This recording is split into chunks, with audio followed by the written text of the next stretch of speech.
Before we come to Prime Minister's questions, can I welcome in the gallery the President and the delegation of the French National Assembly, and also the knighthood to Sir Billy Boston. Anne Davies, Prime Minister's questions.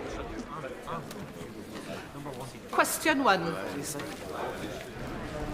Mr. Speaker, can I first wish you a happy birthday for yesterday and say that we're all delighted that Sir Billy Boston, a great British sporting icon, has received his richly deserved knighthood. Long overdue, if I may say, for him, but also for rugby league. Mr. Speaker, it's Carers Week, and I know the whole House will join me in celebrating the selfless dedication of our unpaid and young carers. This weekend also marks the 8th anniversary of the Grenfell Tower fire. We will honour the 72 men, women and children who lost their lives by delivering meaningful and lasting change, a country with safe and secure homes for everyone, and where justice is done for the Grenfell community. Mr. Speaker, acting alongside our allies, we've sanctioned individuals responsible for inciting appalling settler violence and expansion. We've done that to uphold human rights and defend the prospect of a two-state solution. We will continue to support all efforts to secure a ceasefire, the release of all hostages despicably held by Hamas, and the humanitarian aid that needs to surge in. Mr. Speaker, this morning I had meetings with ministerial colleagues and others. In addition to my duties in this House, I shall have further such meetings later today. Davies. Diolch, Mr Llefarydd. My constituent, Mr Michael O'Leary, was brutally murdered 5 years ago and his body was desecrated. Working alongside the honourable members for York Outer and Montgomeryshire and Glyndŵr, I've made a number of requests to discuss his and other victims' cases with ministers and to explore introducing legislation making the desecration of a body a criminal offence.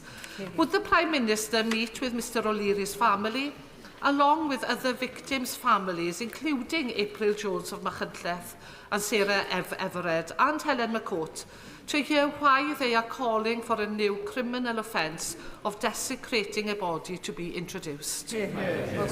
Well, can I thank her for raising this horrific case and the other similar cases, and my thoughts, and I'm sure the thoughts of the whole House, are with Michael's family and all those affected by such vile crimes. I think we all need to listen to what they have to say. I know she's been working with the Honourable Friend for York Outer on this issue, and I pay tribute to her and all of those that are working so hard on this issue, and I'm sure the Justice Minister will be in touch at the first opportunity to take this forward, and I thank her again for raising a really important issue.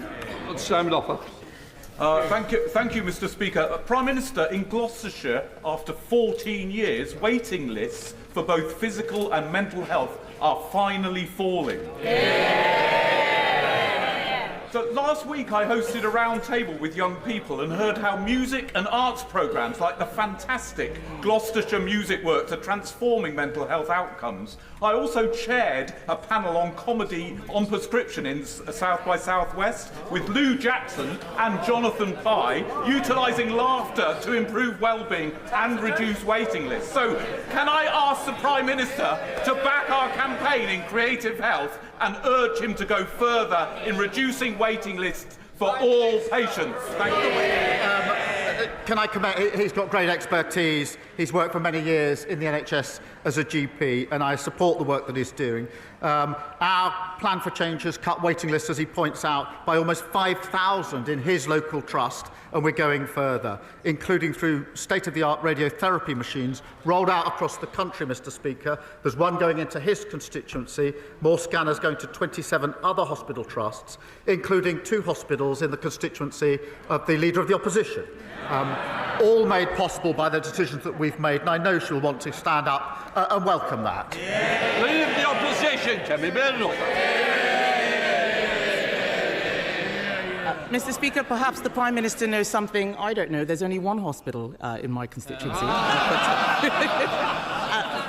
But Mr Speaker, since... Mr Speaker... Since Labour took office, Mr Speaker, inflation has nearly doubled, growth has halved, and unemployment has surged. Is this what the Prime Minister meant when he tweeted that the economy is improving? Minister. Mr. Speaker, since the general election, 500,000 more people are in work. And I know she doesn't mention that. She's fixated on talking Britain down. We're investing in the future. Mr. Speaker, even in the last 2 weeks, the Strategic Defence Review, 30,000 new jobs building submarines. Yesterday, the Sizewell announcement, 10,000 new jobs. Tens of thousands of construction jobs building the social and affordable housing that was announced this morning. That's the difference that Labour makes in government. Mr. Speaker, he must be talking about a different economy. All of us in this House heard about unemployment increasing. Unemployment has increased every month since Labour took office. Last year, he said he was taking the winter fuel payment away to balance the books. But the books are not balanced. In fact, they are worse. This year, the deficit is forecast to be £10 billion higher since the budget. Not since last year's election, since the budget. In what way are the books now balanced?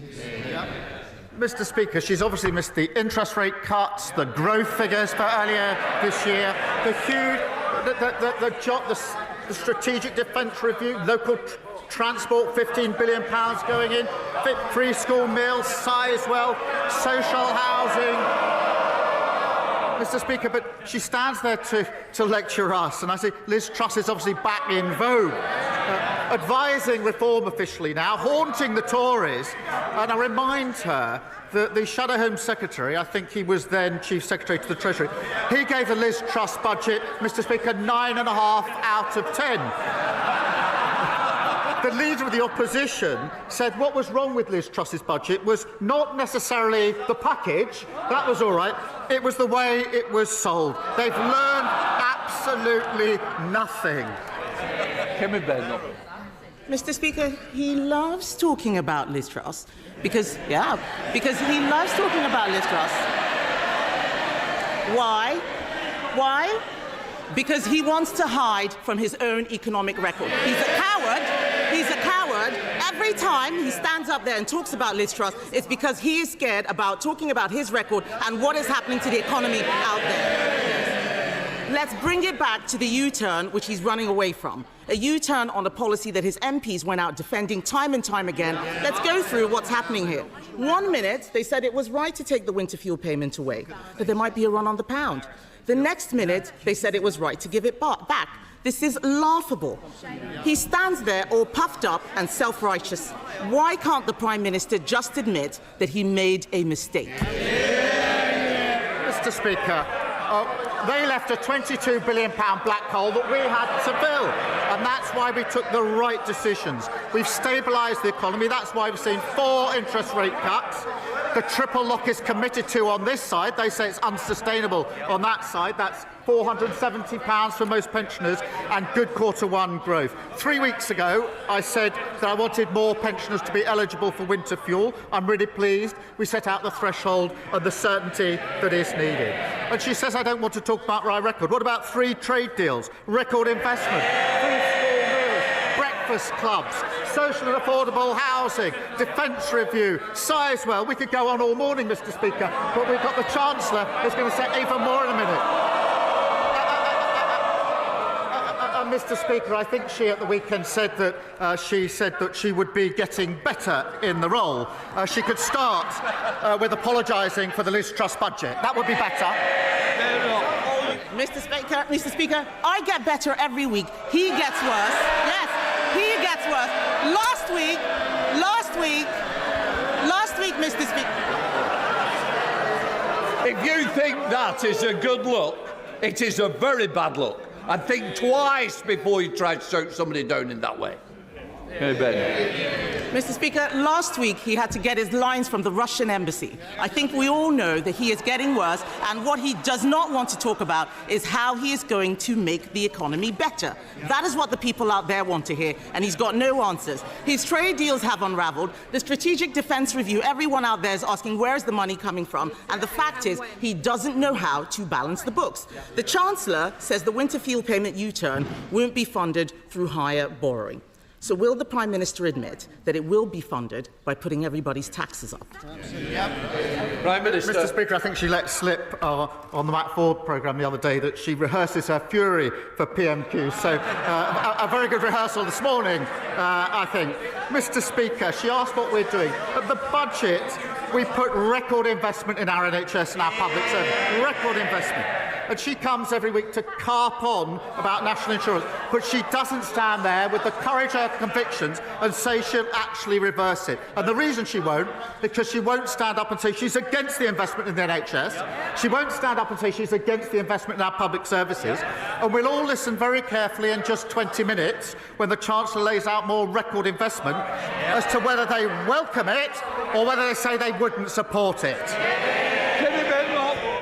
Mr. Speaker, every week I come here to tell him the truth. The truth that the economy is in a spiral because Labour, that's all of them, Labour put up taxes that cut growth. And we all heard the Prime Minister, he didn't rule out tax rises, so they are going to have to put up taxes even more. This is a spiral. And if that wasn't bad enough, Mr. Speaker, if that wasn't bad enough, this morning we heard that because of his terrible Chagos deal, Mauritius is scrapping income tax. Why on earth should the British taxpayer pay for £30 billion for tax cuts in Mauritius? Mr. Speaker, Diego Garcia is a vital intelligence and strategic capability. And it's absolutely clear that legal uncertainty would compromise it in very short order. That is why they started the negotiations in relation to it. And no responsible Prime Minister would let that happen. We've secured the base for the long time. That has been welcomed by our allies, by the US, by NATO, by Australia, New Zealand, India.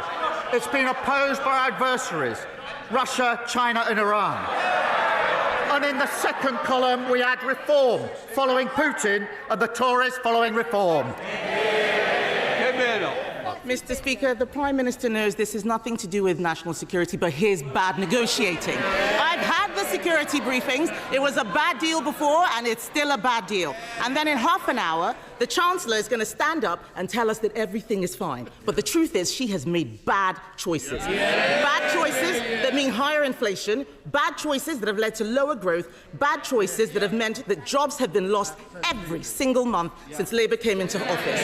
That's hundreds of thousands of families who've lost their income in Stoke, in Grangemouth, in Luton. Those are their constituencies, businesses across the country. The Chancellor has lost all her headroom. She's fallen out with the Cabinet. She's making unfunded spending commitments which she promised not to do. Isn't the truth that we have got the wrong Chancellor and the wrong priorities?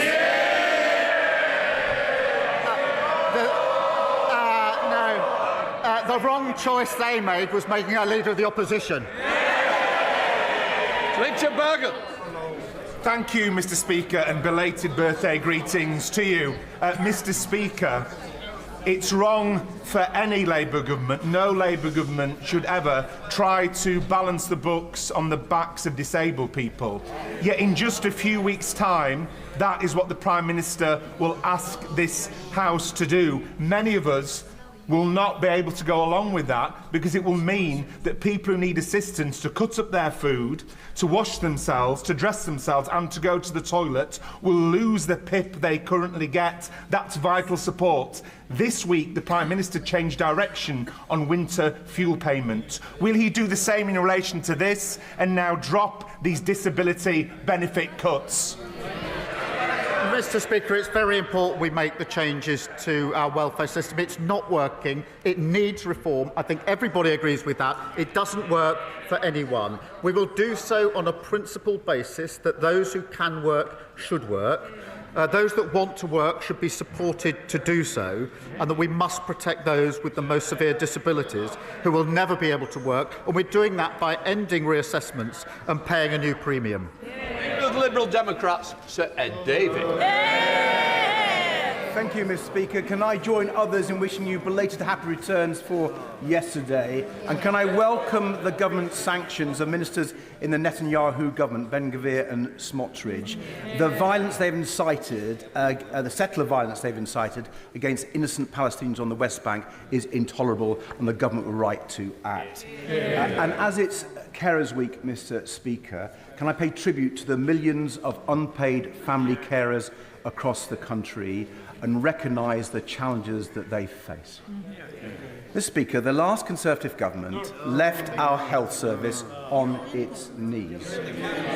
We've heard reports that the NHS will get extra funding in the spending review. If it does, we will support that.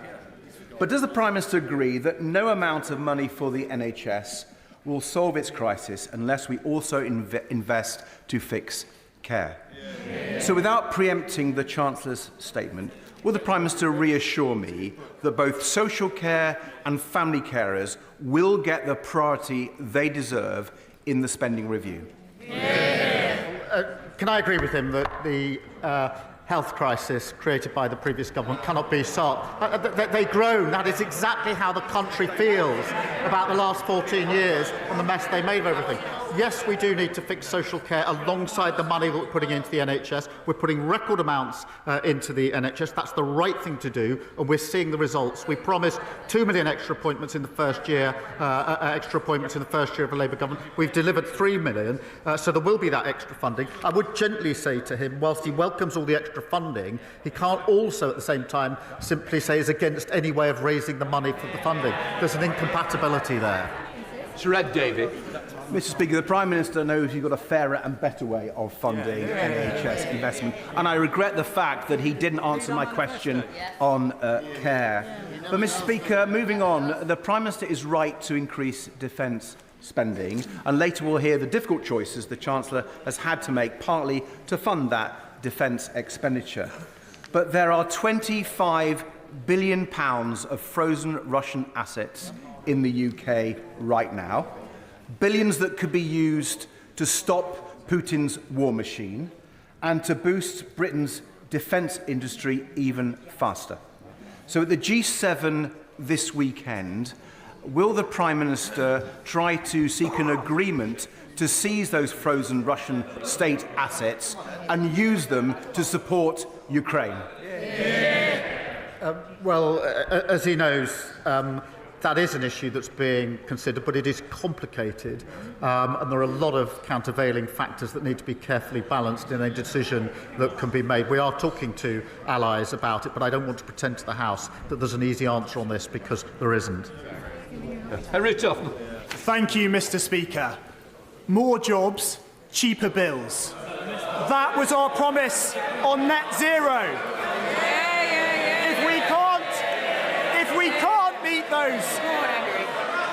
If we can't meet those goals, then we must consider our approach. In Pembrokeshire, we have a proud industrial history rooted in oil and gas, and an incredibly exciting opportunity in floating offshore wind in the Celtic Sea. So can the Prime Minister assure me that he is committed to a just transition that protects and creates jobs? Well, I thank him for raising this. I believe this government must seize the opportunities of net zero for working people, creating good skilled jobs, taking them off the roller coaster of volatile fossil fuel markets.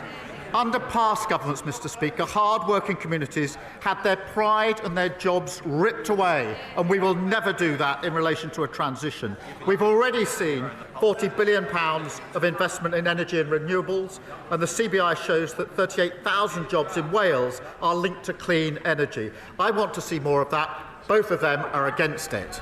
Saoirse Eastwood. Thank you, Mr. Speaker. Mr. Speaker, with your indulgence, I just want to pay tribute to the Police Service of Northern Ireland briefly for tackling public order in Northern Ireland over the last 2 nights with over 30 police officers injured. I'm sure the whole House would want to join with me in that, and also condemning the racist violence. Mr. Speaker, whether it's the cardiac scandal at the RVH in Belfast, the cervical smear scandal in the Southern Trust, the COVID-bereaved families, or the crash of Chinook Zulu Delta 576, all of which has impacted my constituents in Lagan Valley. The common thread here is that families simply wanted the truth, but they were let down by institutions at every cut and turn. Will this government urgently introduce a duty of candour bill and ensure that it reflects what the Hillsborough Law Now campaigners and families have fought so very hard for? Can I start with the important point she makes about Ballymena? And I utterly condemn the violence that we've seen overnight in Ballymena and in other parts of Northern Ireland, including against PSNI officers. It is absolutely vital that the PSNI are given the time they need to investigate the incidents concerned, rather than face mindless attacks as they seek to bring peace and order to keep people safe. And the Northern Ireland Secretary is in touch with the PSNI and the Executive, and I'm being kept updated in relation to that. In relation to the tragic cases that she raises, firstly, I thank her for raising them, and it is important that we have a legal duty of candour. We will be introducing that because, as she says, there must be the truth here based on all people being dealt with on the basis of dignity, fairness and accountability. Thank you. Yasmin Qureshi. Thank you, Mr. Speaker. In the words of the former Israeli Prime Minister, what we are witnessing in Gaza is indiscriminate, limitless, cruel and criminal killing of civilians. More than 50,000 people have been killed, children have been shot while queuing for bread. A growing number of genocide scholars, including leading Israeli academics, believe that a genocide is taking place. Under international law, we have a duty to prevent genocide. I served on the UN mission in Kosovo. We acted to stop mass killing there. What is the difference now? Will the Prime Minister please intervene immediately to alleviate human suffering and take steps to recognise the state of Palestine? Mr. Speaker, she'll have seen the statement we made yesterday and the actions that we're taking with allies. The humanitarian situation is dreadful and distressing, and scenes that we've witnessed outside aid distribution centres are frankly heartbreaking. More aid is needed at volume and speed into Gaza, and Israel's plan for aid delivery is inadequate and insufficient. What is needed is for the UN and other agencies to deliver that aid according to well-established mechanisms, and Israel must allow this. Mr. Speaker, we are working with allies to do all that we can to make this happen, as well, of course, to get the hostages out who have been held for a very long time and a desperately needed return to a ceasefire. Alex Easton. Thank you, Mr. Speaker. Prime Minister, there are significant concerns regarding the potential job losses at Spirit Aerosystems stemming from the deal with Airbus. Would the Prime Minister agree with me and intervene to bring all the main players, including the unions, the Business Secretary and the Secretary of State for Northern Ireland, around the table to ensure these jobs are protected, especially considering the scale of the issues akin to the challenges faced by British Steel? And also, there is an issue for Northern Ireland businesses with the outworkings of the Northern Ireland Protocol and the Winter Framework.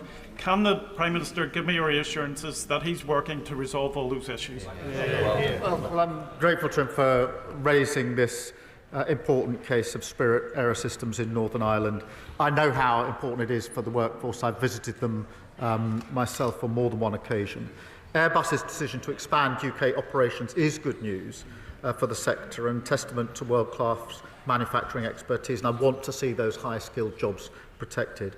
The Northern Ireland Secretary has met Airbus, the trade unions and Assembly representatives to discuss the best outcome. The Minister of Industry is continuing engagement with stakeholders, and we will do everything we can in relation to this situation. I'm grateful to him for raising it. Thank you, Mr. Speaker.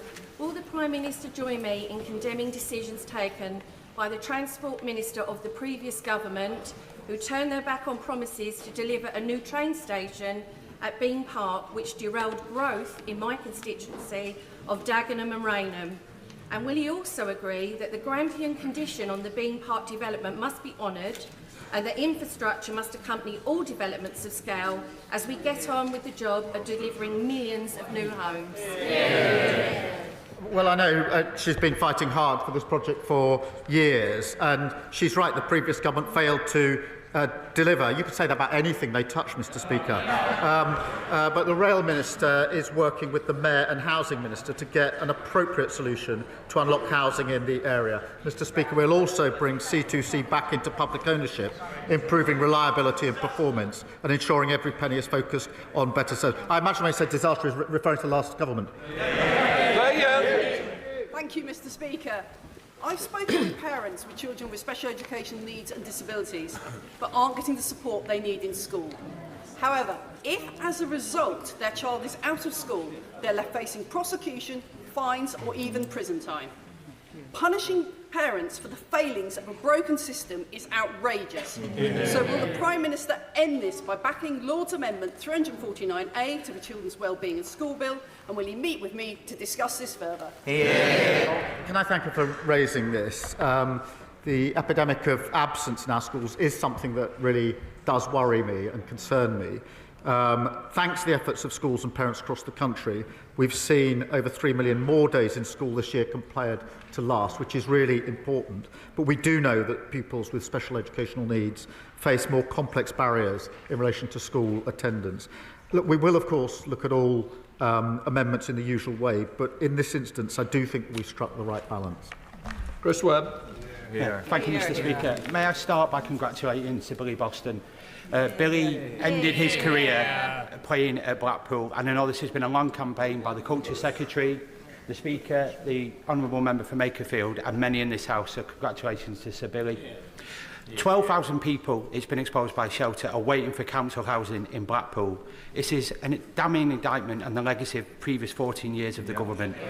Hundreds of families in my constituency are waiting for housing, stuck in bed and breakfast, or like my constituent Casey, who's sofa surfing with her 2 children in tow. So will the Prime Minister, alongside the Deputy Prime Minister, commit to a new generation of social housing and council housing in my constituency and help me build a better Blackpool?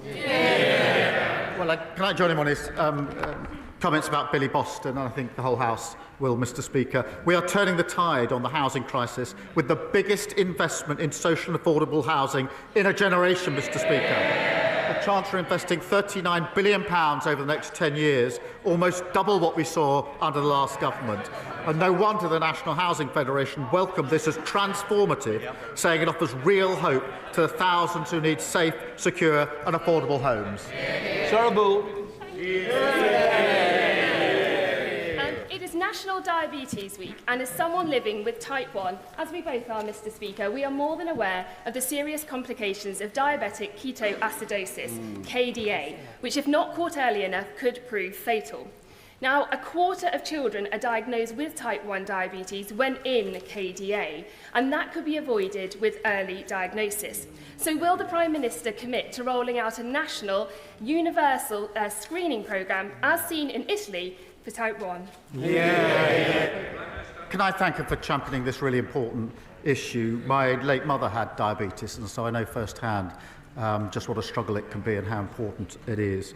Type 1 diabetes is not preventable, as she knows, but the sooner we can reach people, the sooner we can care for them. And we have a screening programme in the UK available to families across the country, and over 20,000 children have already taken part. It is really important that we continue to deliver that, but can I thank her for continuing to champion this and to raise her voice on this very important issue. Durham Pappy. Thank you, Mr. Speaker. It is crystal clear how social media and smartphones are harming our young people, with cyberbullying, addiction and exploitation absolutely rife. Governments elsewhere are taking bold action. I understand ministers are considering a 2-hour limit, but that's per app rather than per day. I know the Prime Minister takes this seriously, so can he update the House on what he wants to see happen and what action this government will take to protect our children? It is important that we take action to protect our children, and from July, Mr. Speaker, tough new rules will mean platforms must protect children in the UK from seeing harmful and violent content. We do need to look at other measures needed to create safer online experiences for young people, and we won't hesitate to take further steps. Speaker, concerning these statistics showed that delays for cancer treatment in North Norfolk are greater than the national average. Much of this relates to the struggles that we face specifically as an older rural constituency. I was elected on a promise to get our NHS back and fighting fit after the criminal damage inflicted on it by the Conservatives. Yeah. Would the Prime Minister recognise that rural health services face acute and specific challenges? And can he give his word to the people of North Norfolk that the reforms and spending we need will come forward to address this? Yeah. Can I thank him for raising this really important issue for his constituents? I think it does impact rural areas in particular. We've set out record funding for the NHS. We have our cancer plan, and I can give him that reassurance. This is the final question, John Ewing. Thank you, Mr Speaker. The Prime Minister and members across this House would have witnessed this spectacular victory for Davy Russell in Scottish. Hall and Stonehouse by-election. My constituents are sick of SNP failure and they voted for change for their NHS, their schools and for Scotland. So can I ask the Prime Minister, has he seen the calls from within the SNP for John Swinney to resign? And does he agree with me that a leader who has only ever lost elections to the Labour Party should stay put? Well, can I pay tribute to her for the role that she and others played in seeing Davy Russell elected? He will be a dedicated champion for her and her constituents. And after nearly 2 decades in power, the SNP got their verdict last Thursday. Scotland wants change, and they know the SNP are completely out of ideas. That's why they want a Labour government to deliver real change. Right, that completes Prime Minister's questions. We now come. I call the Chancellor of the Exchequer to make a statement. Rachel Rees.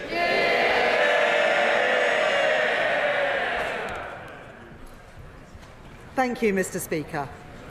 My driving purpose since I became Chancellor is to make working people in all parts of our country better off, to rebuild our schools and our hospitals, to invest in our economy so that everyone has the opportunity to succeed after 14 years of mismanagement and decline by the party opposite, culminating in a £22 billion black hole in the public finances.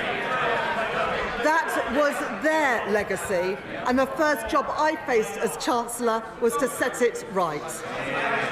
So at the budget last October, and again in the spring, I made the choices necessary to fix the foundations of our economy. And we wasted no time in removing the barriers to growth. The biggest overhaul of our planning system in a generation, launching Britain's first national wealth fund and reforming our pension system to unlock billions of pounds of investment into our economy. We are starting to see the results.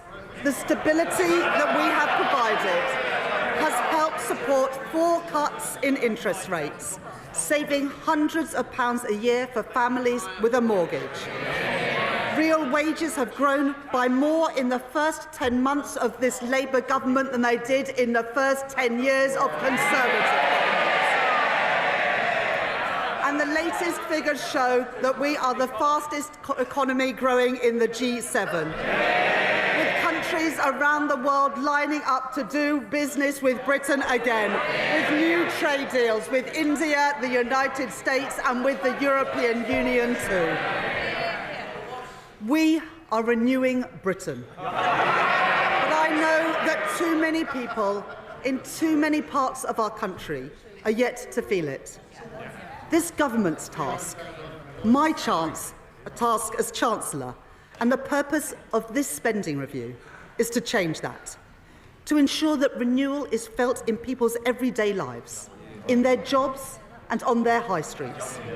The priorities of this spending review are the priorities of working people, to invest in Britain's security, in Britain's health, and to grow Britain's economy so that working people are better off.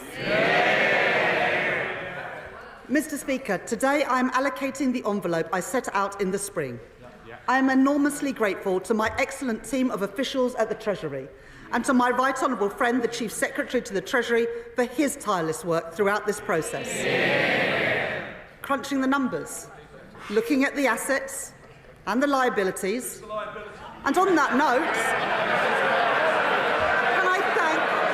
can I thank all my Cabinet colleagues for their contribution to this process.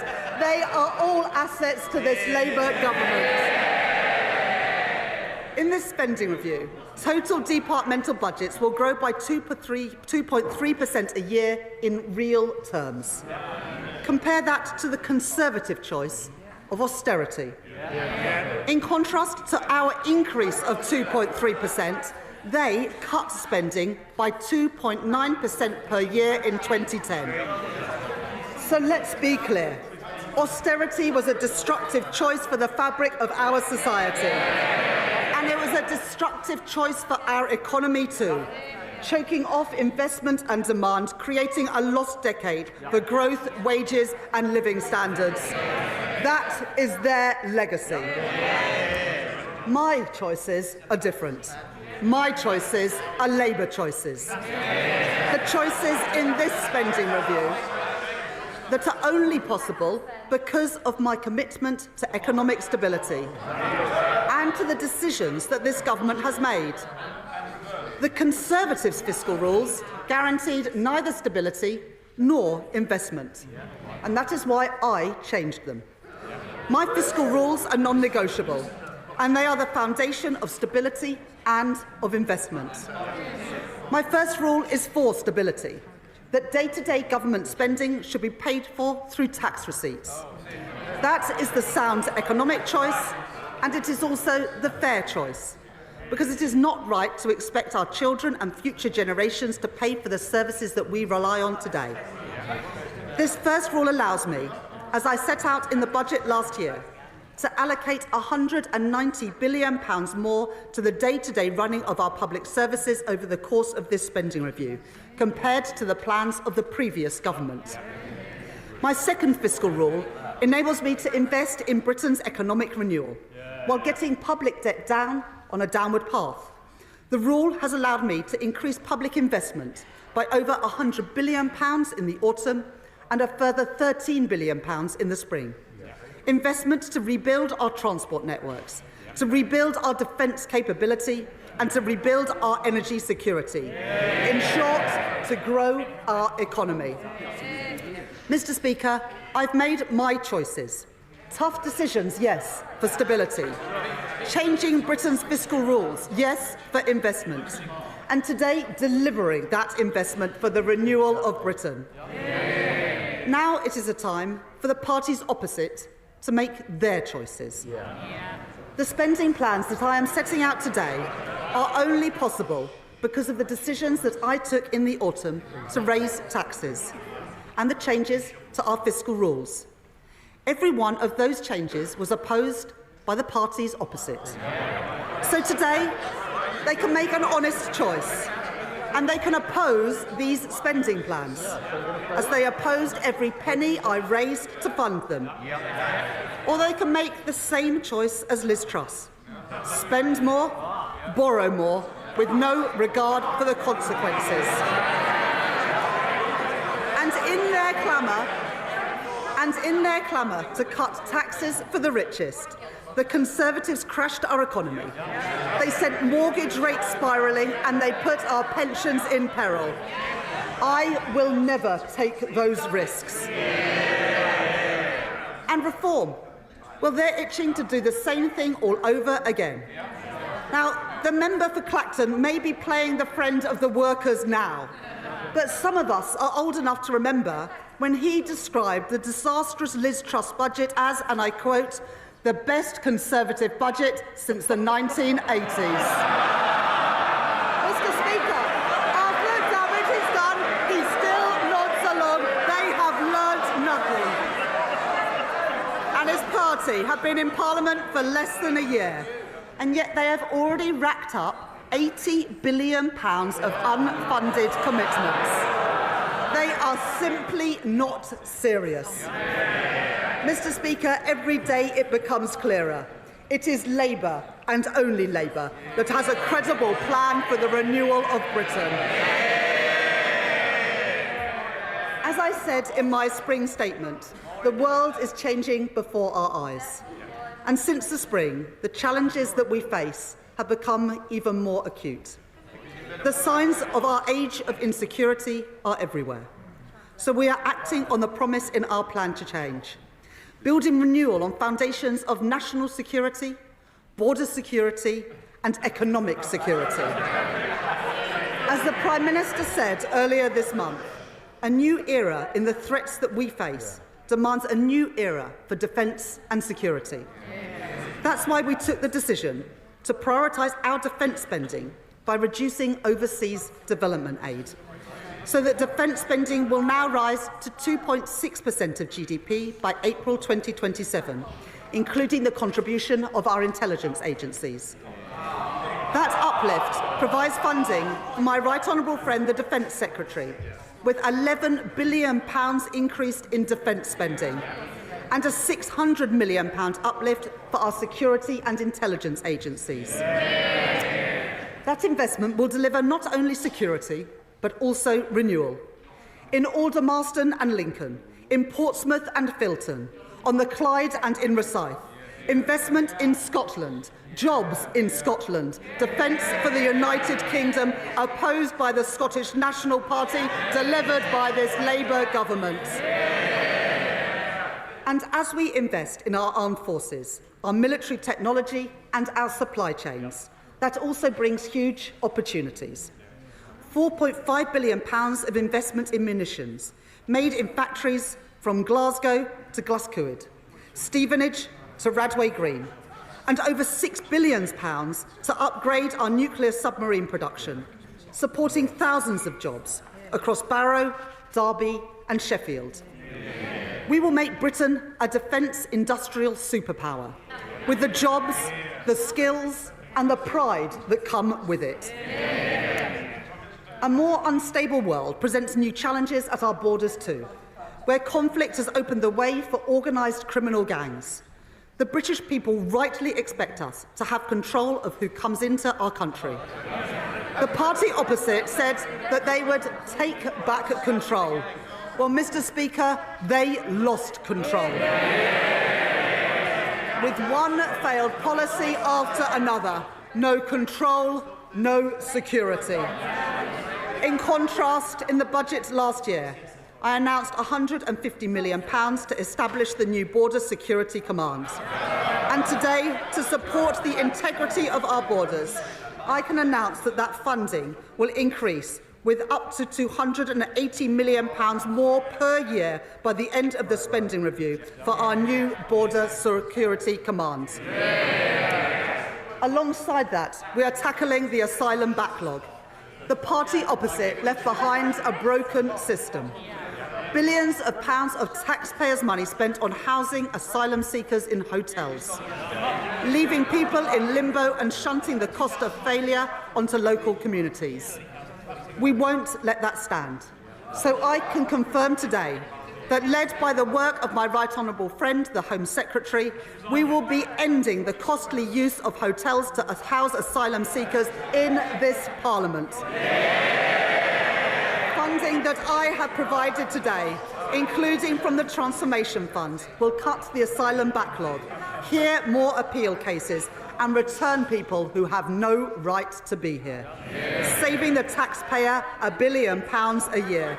That is my choice, Mr. Speaker. That is the Labour choice. That is the choice of the British people. And, Mr. Speaker, if we want national security in a dangerous world, that does not stop at the strength of our armed forces or at our border.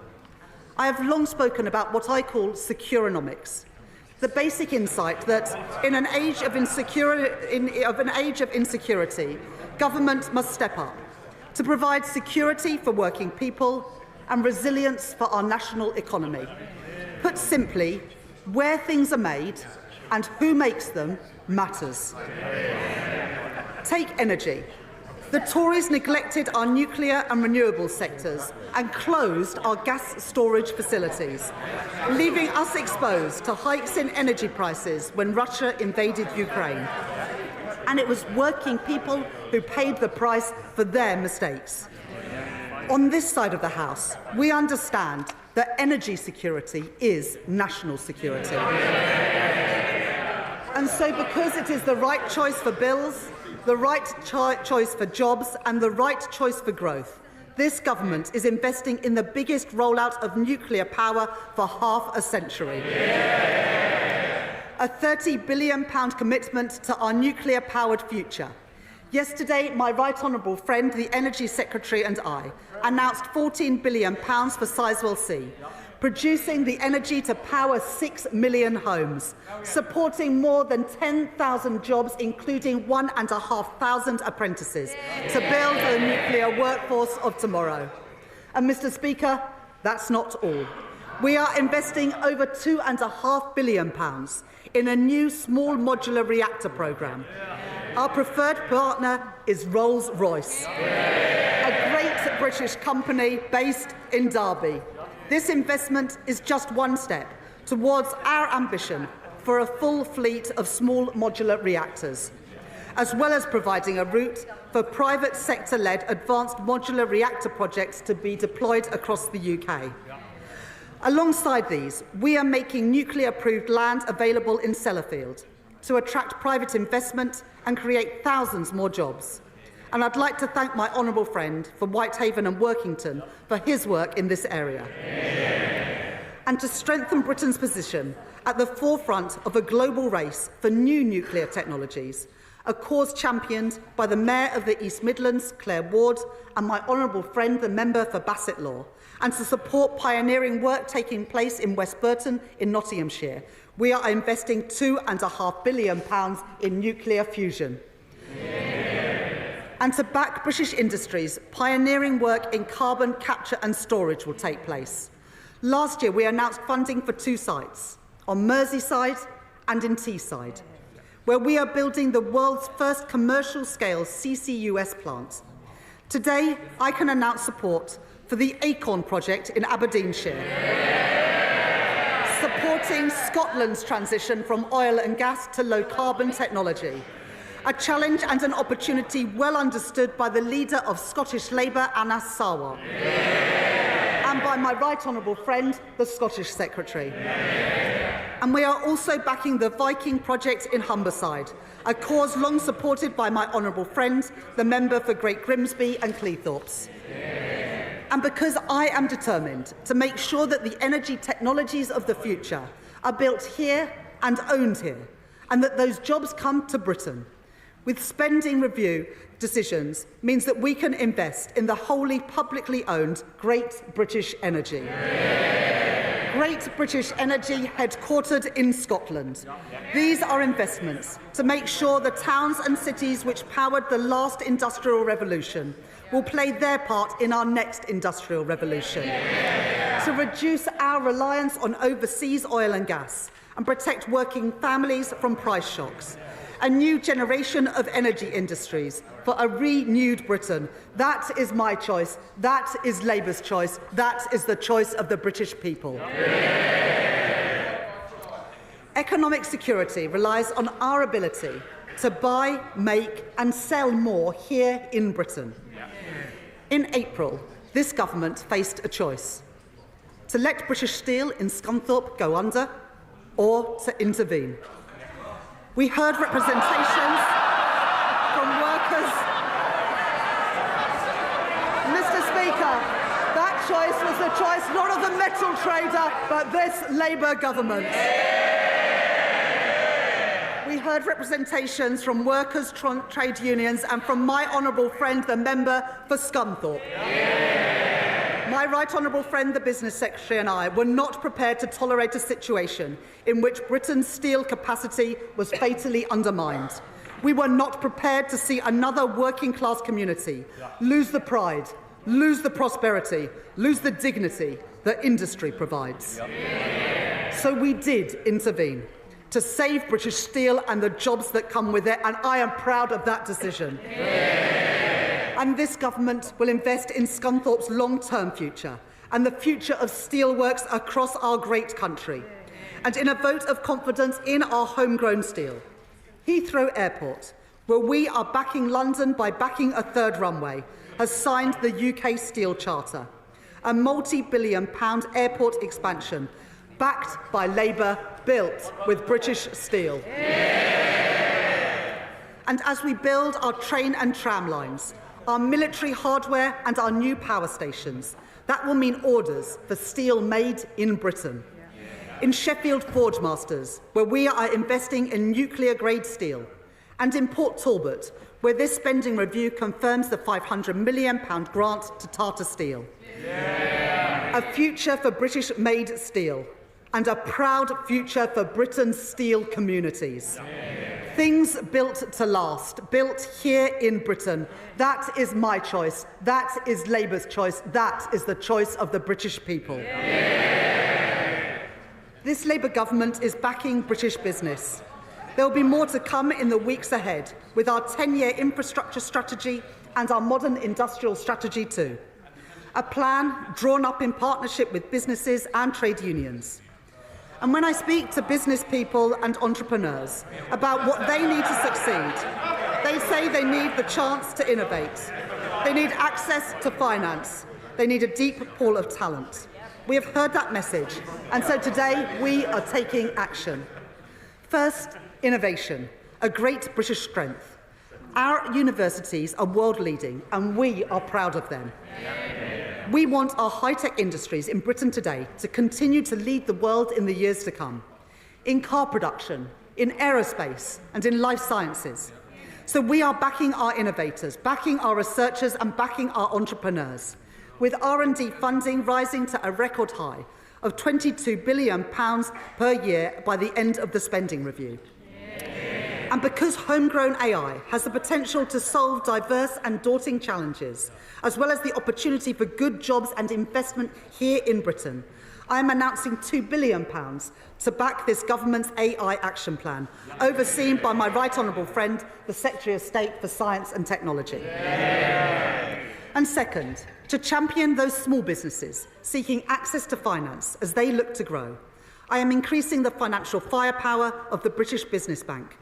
A two-thirds increase in its investments, increasing its overall financial capacity to £25.6 billion to help pioneering businesses start up and to scale up, backing Britain's entrepreneurs, backing Britain's wealth creators. And third, as we invest, if we are to thrive in the industries of the future, we must give our young people the skills that they need to contribute to our national success.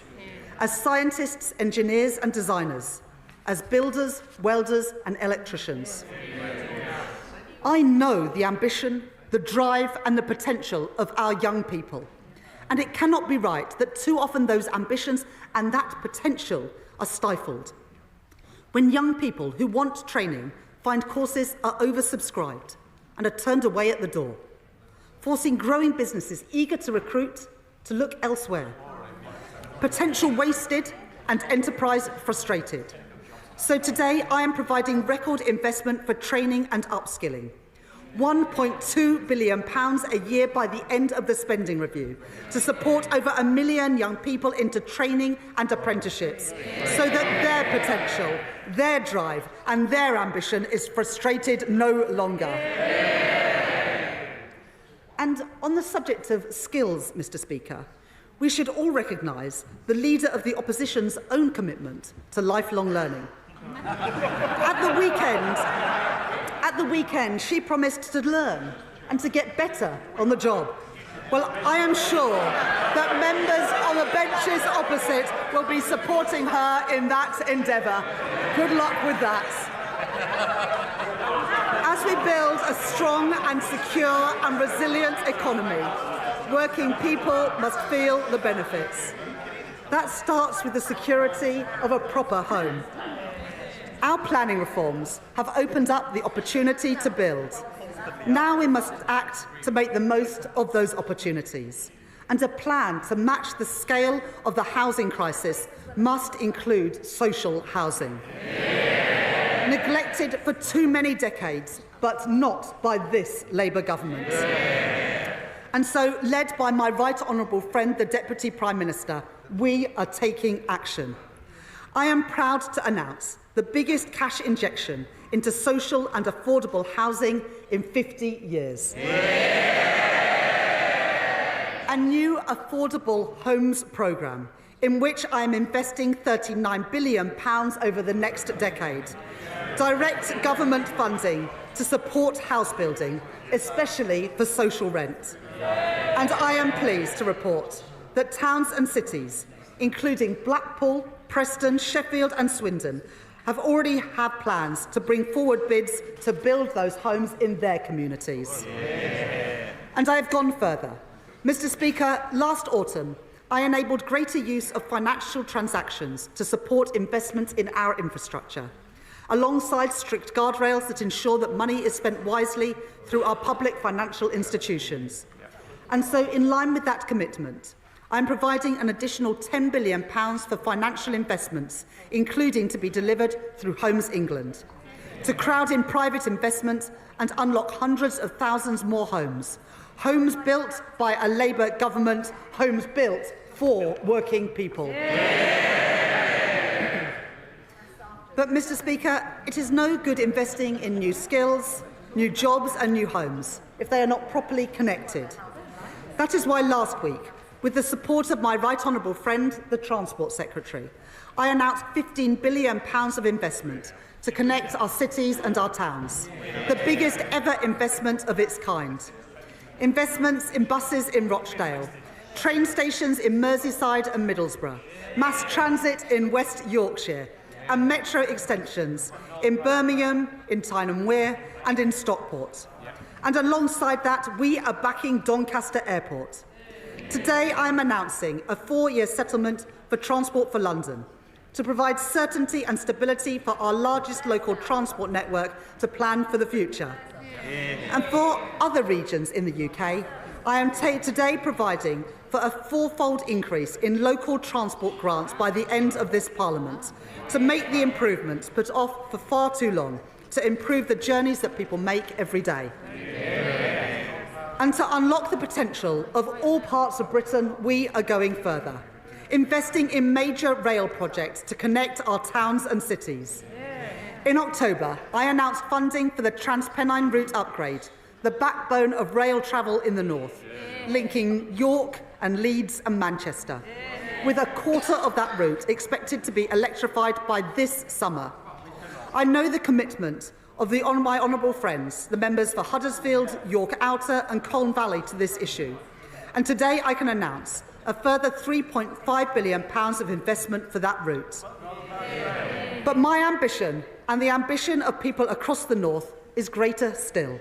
And so, in the coming weeks, I will set out this government's plan to take forward our ambitions for Northern Powerhouse Rail.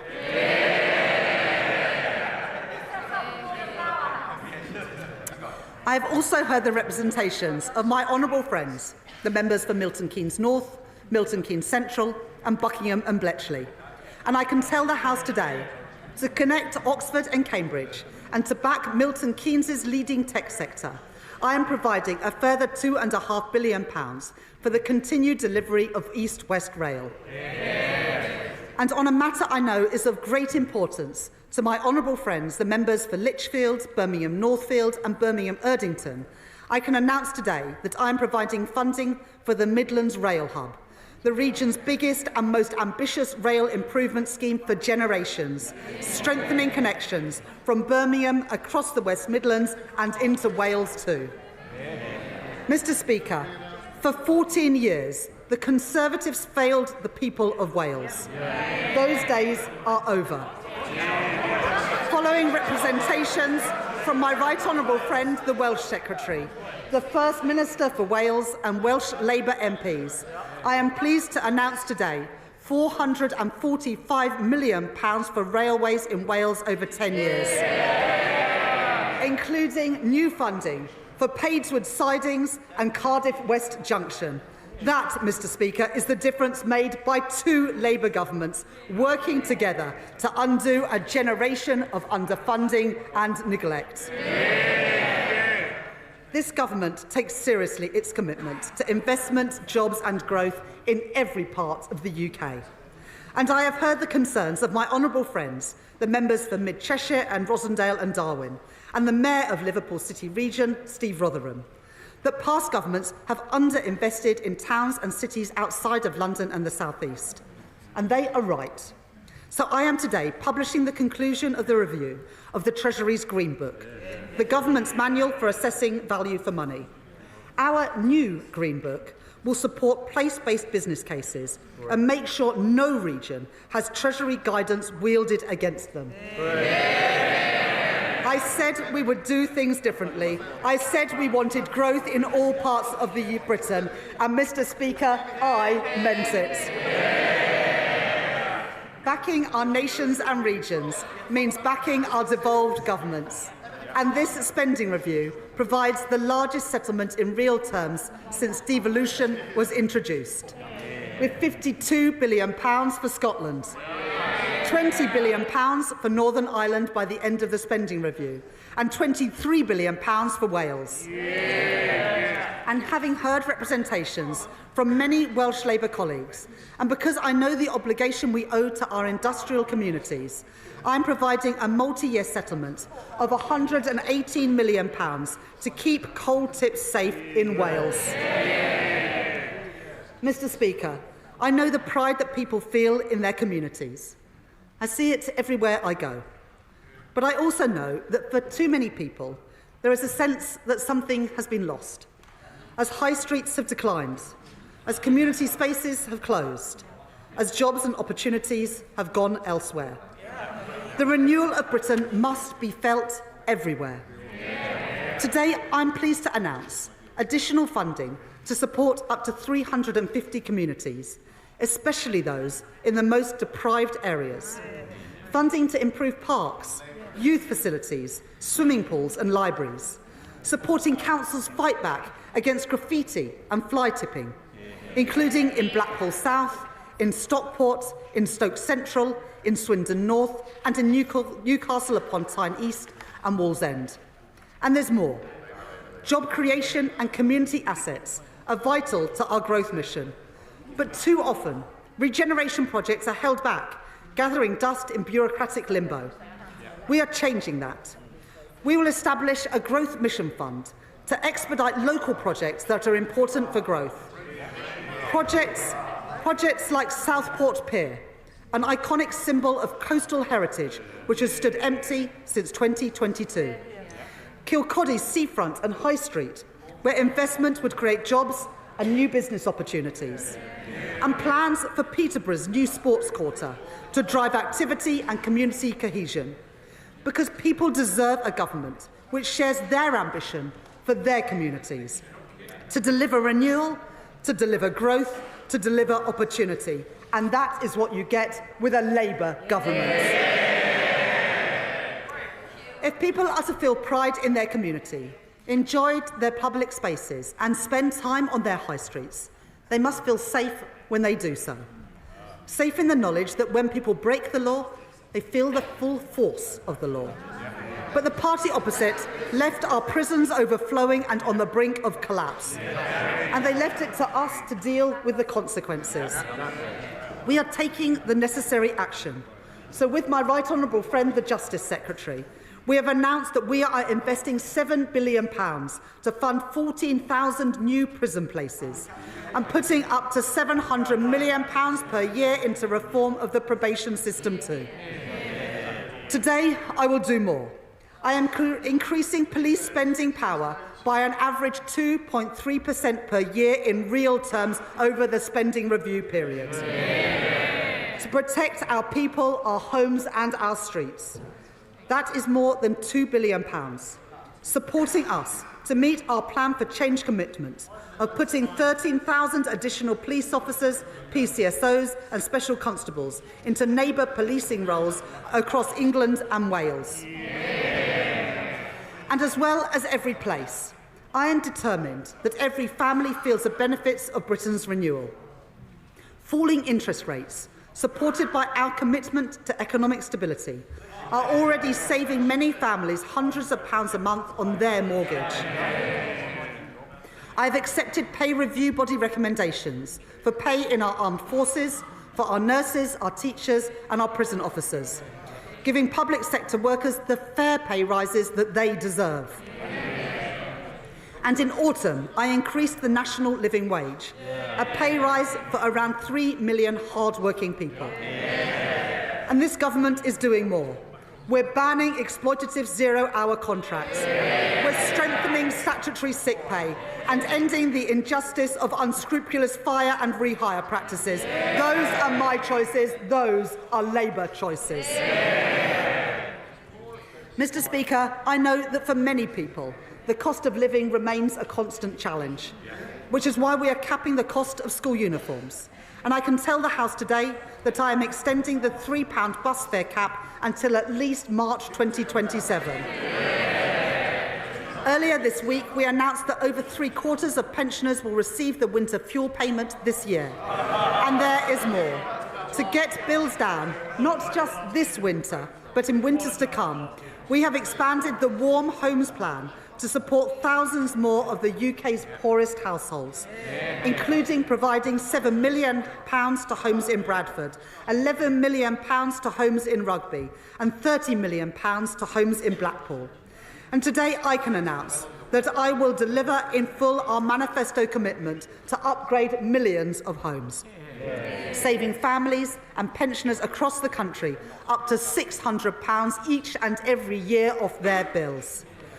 I am determined to do everything in my power to put more money in people's pockets, to give people security and control in their lives, to make working people better off, and to show them that this government, this Labour government, is on their side. Mr. Speaker, taxpayers work hard for their money, and they expect their government to spend their money with care. So for the first time in 18 years, this government has run a zero-based review, a line-by-line assessment of what government spends, something that the Tories didn't bother to do in 14 years. And as a result of that work, and of our wider drive for efficiencies, led by my right honourable friend, the Chancellor of the Duchy of Lancaster, in this spending review, I have found savings. From the closure and sale of government buildings and land, cutting back office costs and reducing consultancy spend, all which the previous government failed to do. Reforms that will make public services more efficient, more productive and more focused on the user. I have been relentless in driving out inefficiencies. I will be relentless in cutting out waste, with every single penny reinvested back into our public services.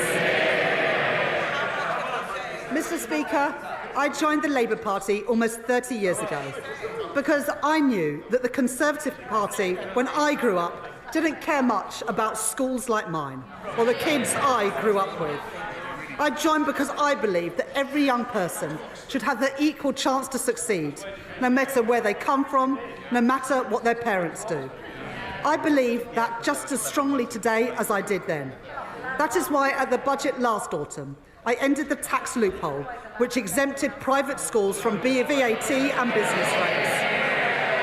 And I put that money where it belongs, into helping the 93% of children in our state schools. Mr. Speaker, they oppose money for their local state schools, and I will always prioritise them. That was my choice. That is the Labour choice. And because of the decisions that we made in this spending review, and working with my right honourable friend, the Education Secretary, last week this government announced that free school meals will be extended to over 500,000 more children. That policy alone will lift 100,000 children out of poverty. Children in schools from Tower Hamlets to Sunderland and from Swansea to Bridgend. Last year at Labour Party conference, I was proud to announce the first steps in our plan to deliver breakfast clubs for every child, with an initial rollout to the first 750 schools. And we will continue with that national rollout as part of our manifesto commitment, so that no child goes hungry and every child can have the best chance to thrive and succeed. Yeah. And because I know that a good start in life does not just start at school, I can also announce £370 million for school-based nurseries, to put us firmly on track to meet our plan for change commitment for a record number of children being school-ready. And for children's social care, to break the dangerous cycle of late intervention and low-quality care, I am providing £555 million of transformation funding over the spending review period, so that children do not go needlessly into care when they could stay at home. And for children where state intervention is necessary, better care and better outcomes. And last week, I was pleased to announce, with my right honourable friend, the Culture Secretary, that more than £130 million from the Dormant Assets Scheme with the financial services sector will be allocated to fund facilities for our young people, to give every child the chance to take part in music, sport and in drama, to fund libraries in our schools, so that the confidence and the opportunity that those resources open up are no longer the preserve of the privileged few. Those are my choices. They are Labour choices, and they are the choices of the British people. Overall, I am providing a cash uplift of over £4.5 billion a year for additional funding in the core schools budget by the end of the spending review, backing our teachers and backing our kids.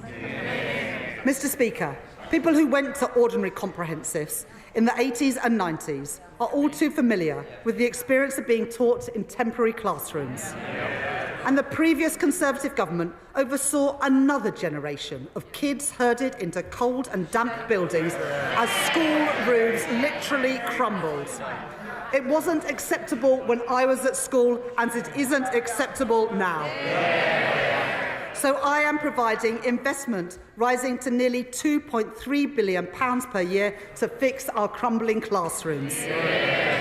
In addition, £2.4 billion per year to continue our programme to rebuild 500 schools, including Chase Community School in Enfield, Woodkirk Academy in Leeds and Budmouth Academy in Weymouth.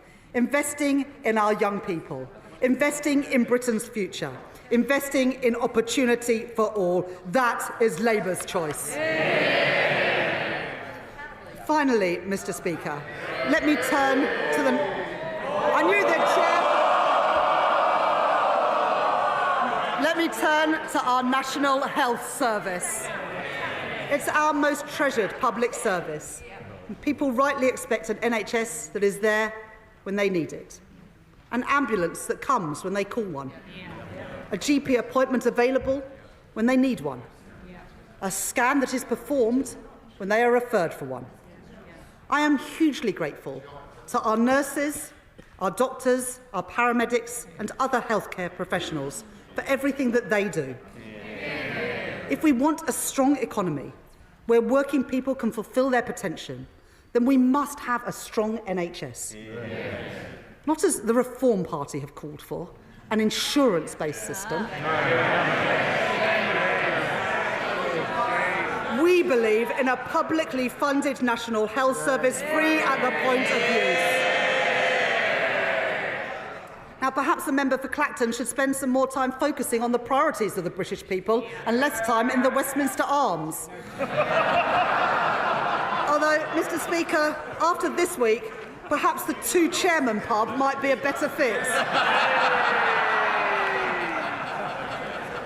At the budget, I took the decisions necessary to provide an immediate injection of funding to get the NHS back on its feet. And I commend my right honourable friend, the Health Secretary, for all the progress that he has already made. In less than a year, this government has recruited 1,700 new GPs, delivered 3.5 million extra appointments, and cut waiting lists by more than 200,000. Fixing our NHS also means delivering fundamental reform across social care, which means that we are backing the first ever fair pay agreement for that sector. And I am increasing the NHS technology budget by almost 50%. And we are investing £10 billion to bring our analogue health system into the digital age, including through the NHS app, so patients can manage their prescriptions, get their test results and book appointments all in one place. We are shifting care back to the community, providing more funding to support the training of thousands more GPs to deliver millions more appointments. We are investing more in prevention, to meet our manifesto commitment of providing mental health support teams in all schools in England by the end of this Parliament. These investments will enable the delivery of our upcoming 10-year plan for health and put the NHS firmly back on the path to renewal. And to support that plan, to back the doctors and nurses that we rely on, and to make sure that the NHS is there whenever we need it, I am proud to announce today that this Labour government is making a record cash investment in our National Health Service, increasing real terms day-to-day spending by 3% per year for every single year of this spending review. An extra £29 billion per year for the day-to-day running of our health service. Mr. Speaker, that is what the British people voted for, and that is what we will deliver. More appointments, more doctors, more scanners, the National Health Service, created by a Labour government, protected by a Labour government, and renewed by this Labour government. Mr. Speaker, this is a spending review to deliver the priorities of the British people. Security, a strong Britain in a changing world. Economic growth, powered by investment and opportunity in every part of Britain. And our nation's health, with an NHS fit for the future. I have made my choices. In place of chaos, I choose stability. In place of decline, I choose investments. In place of pessimism, division and defeatism, I choose national renewal. These are my choices, Mr. Speaker. These are Labour choices. These are the choices of the British people, and I commend this statement to the House. Shadow Chancellor Mel Stride.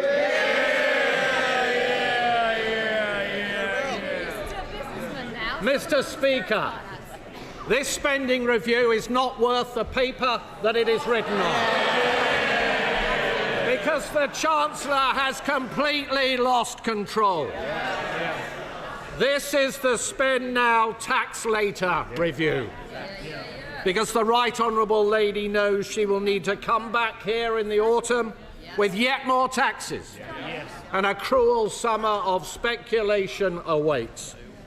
How can we possibly take this Chancellor seriously after the chaos of the last 12 months? We were assured, Mr. Speaker, we were assured at the election that Labour's plans involved barely any additional spending or borrowing. Now the Chancellor parades her largesse. Hundreds of billions in additional spending over this Parliament. The initial profile for that spending was, of course, significantly front-loaded, but the Chancellor now expects us to believe that she will let spending rise by only 1.2% a year. There is no chance whatsoever of that happening. For the lesson of the last year has been that when the going gets tough, the Right Honourable Lady blinks.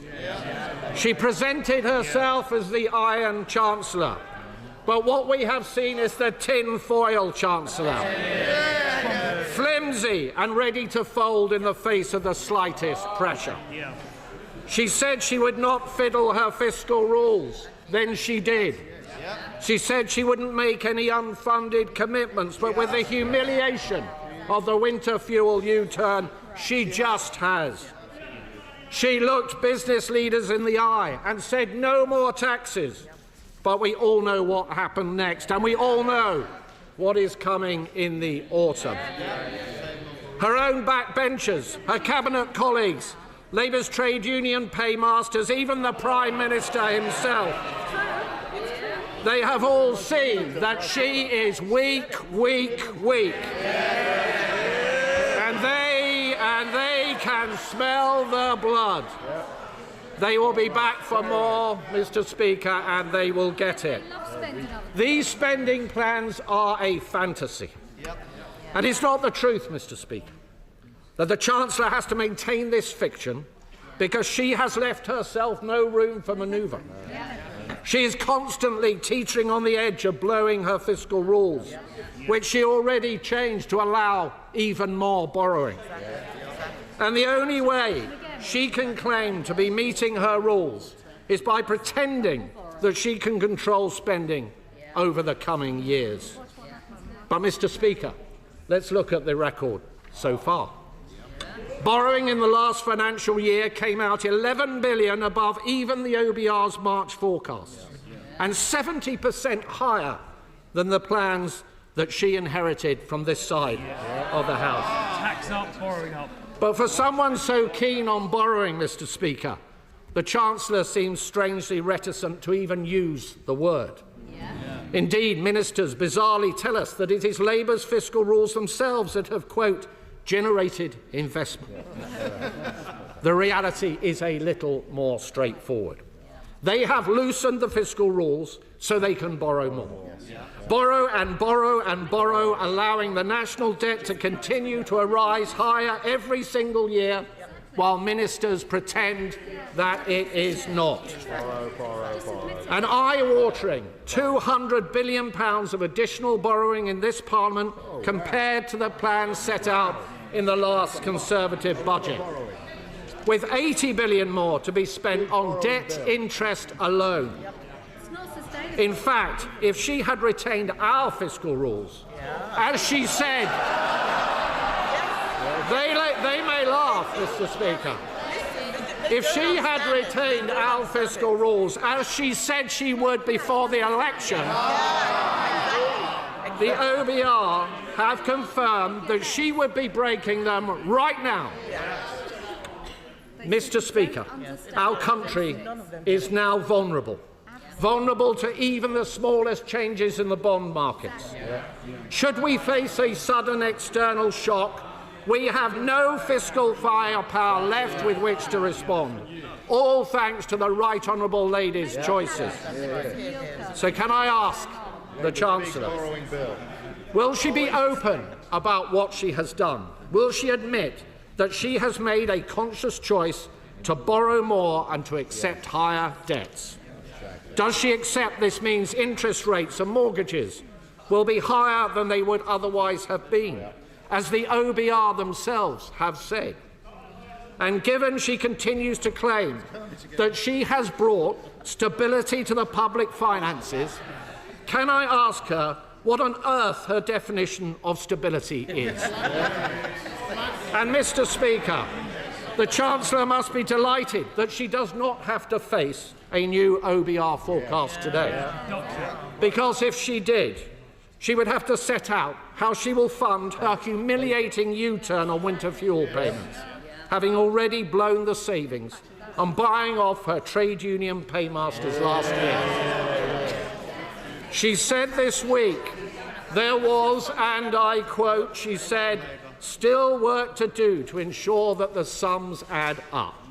Hardly reassuring from the person in charge of the nation's finances, Mr. Speaker. You don't need to have worked at the Bank of England for a decade to know that that pitiful utterance is unlikely to soothe the markets.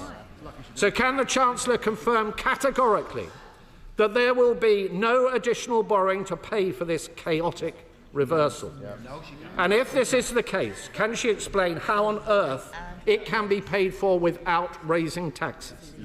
And can the Right Honourable Lady explain why last summer, apparently to avoid a run on the pound, Mr. Speaker, this measure was so urgent that pensioners had to be left in the cold over the last winter? What exactly has changed? Because it certainly hasn't been made possible by an improvement in the economy or the public finances, which the IFS said this week are both in a worse state now than when Labour came into office. And if we had an OBR forecast, we might also get some answers on how the government intends to find £3.5 billion to abolish the two-child benefit cap, which we are led to believe is imminent.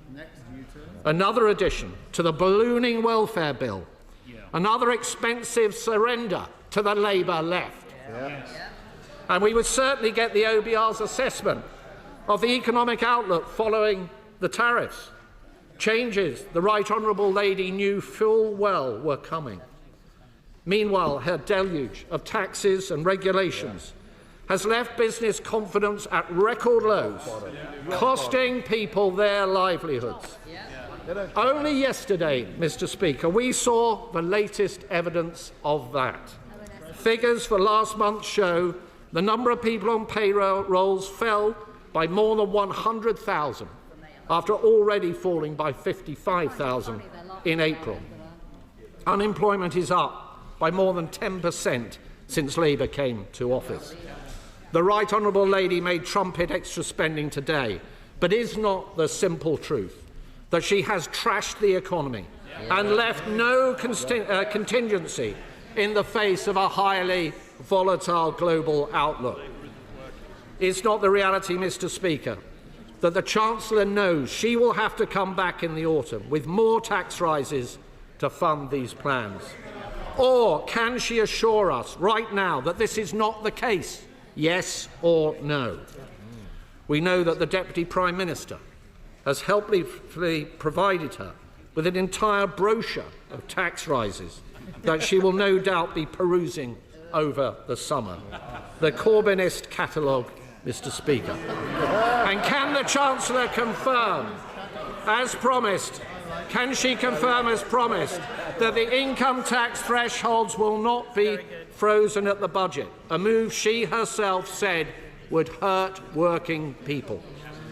And Mr. Speaker, what about the uncertainties in the departmental spending plan she has just set out today? Can she assure us that these plans will not be topped up, that no backroom deals have been cut with disgruntled cabinet ministers? Can she assure us that the capital allocations announced today will actually be spent on capital, not diverted in year, as she has in the past, to day-to-day budgets to play more games with her fiscal rules? The Chancellor has had to impose a settlement on the Home Secretary because this spending review won't deliver for our hard-working police officers across the country. Instead, the Home Office budget gets squandered on asylum costs because this government simply doesn't have a plan on illegal migration. And as the Defence Secretary admitted, and I quote, the government has lost control of our borders. Small boat crossings, Mr. Speaker, are up 42% on the same point last year. On energy, at a time when businesses up and down the country are struggling with high energy costs, the Chancellor has chosen today to fund the Energy Secretary's vanity projects like GB Energy. Where is he? And while we welcome the announcements on expanding nuclear capacity, the scale of ambition is a downgrade on the commitments made previously on this side of the House. Mr. Speaker, the party opposite barely mentioned farming in their manifesto. And now we know why. It's not enough to have hit the farmers in our country with a family farm tax. Today, what we see in black and white is a choice to make further cuts to the vital grants on which many farmers rely. A huge betrayal of our farming communities, and something which many of her MPs in rural areas will have to go back to their constituencies later this week to explain. And on defence, we will always welcome any additional investment in our armed forces and capability. But there isn't any. Though I note, Madam Deputy Speaker, nothing was said about when 3% will be achieved. All we heard was that in the intelligence service spending was to be included in defence spending to flatter the numbers. We left the party opposite a fully funded plan, which they didn't over for a year. But now, what we get is the Chancellor's own black hole on defence spending, the lack of a timeline on when we will achieve the 3%. Instead, we get a £30 billion bill for the Chagos surrender. money which should go to our brave armed forces, rather than is being reported funding lower taxation in Mauritius. The first tax cuts for which this Chancellor has ever been responsible are in Mauritius. Mr. Speaker, we would have made different choices. We would not have killed growth with huge tax rises and new regulations. We would not have talked down our economy and the great businesses up and down our country. We would be focusing on efficiency and productivity in the public sector and not handing out pay rises with no strings attached. And we would be getting a grip on welfare. Labour cancelled our plans for fundamental reform to health and disability benefits that would have seen 450,000 fewer people on long-term sickness benefits. That is a disgrace. And instead of proper reforms to PIP, their own plans are a rushed cost-cutting exercise, so rushed they even had to change them after they had announced them. And their own backbenchers are in full revolt. Yet again, they talk tough, but there is no substance. The Right Honourable Lady has no grip. She has no clue. The markets and the public see a Chancellor completely out of her depth. Having blown her headroom and more from her budget in the autumn, she was forced into an emergency budget in March to scrabble around to try and repair the damage. Today she comes before us again with yet another fantastical tale that she knows will have completely fallen apart come the autumn. So we are not left with stronger foundations, as the Right Honourable Lady would have us believe, but rather another dose of that hallmark for which her actions have made her so renowned: uncertainty and failure. And so there she sits, Mr. Speaker, powerless to resist her disillusioned MPs and her panicking Prime Minister, like a cork on the tide. The drumbeat for U-turns pounding in her ears. Yet her tone today suggests that all is well. The sunlit uplands await. What a hopeless conceit, a masterclass in delusion. Inflation is up, unemployment is up, growth is marked down, business and households are hurting, investors are fleeing in their droves. The bond market vigilantes circle. And here we have the Chancellor who refuses to listen. Not only tinfoil, but tin-eared too. And let me be clear, Mr. Speaker, it is working people and businesses who will pay the price come the autumn, with yet more taxes to pay for her weakness and her failures. Mr. Speaker, we cannot afford this spending review. And for many, the growing conclusion is that we cannot afford this Chancellor. Chancellor of the Exchequer.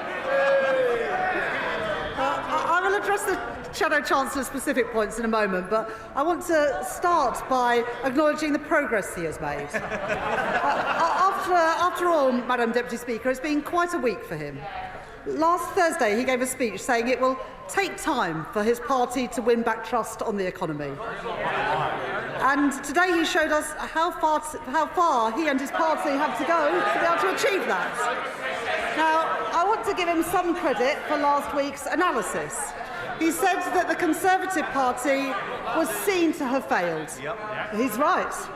He said that the last Conservative government put at risk the very stability which Conservatives had always said must be carefully protected. Madam Deputy Speaker, I agree with him. And he said that on his party's... Chancellor, I need to be able to hear, and I'm sure our constituents would also want to hear. Chancellor. He said that the credibility of the UK's economic framework was undermined by spending billions with no proper plan for how it would be paid for. Mr. Speaker, I couldn't have put it better myself. Now, the Shadow Chancellor could have gone a lot further. For example, Madam Deputy Speaker, he couldn't even bring himself to mention Liz Truss by name. Stride by name, baby steps by nature. But at least he's made a start.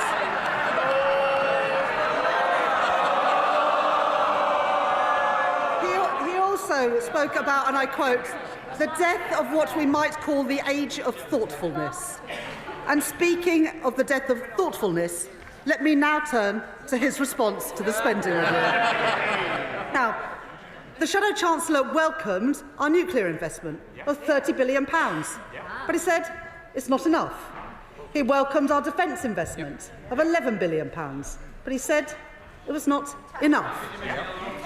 He and his party opposed the decisions that this government has taken to make those announcements possible by voting against the budget in October last year. Madam Deputy Speaker, you can't spend the money if you won't raise the money.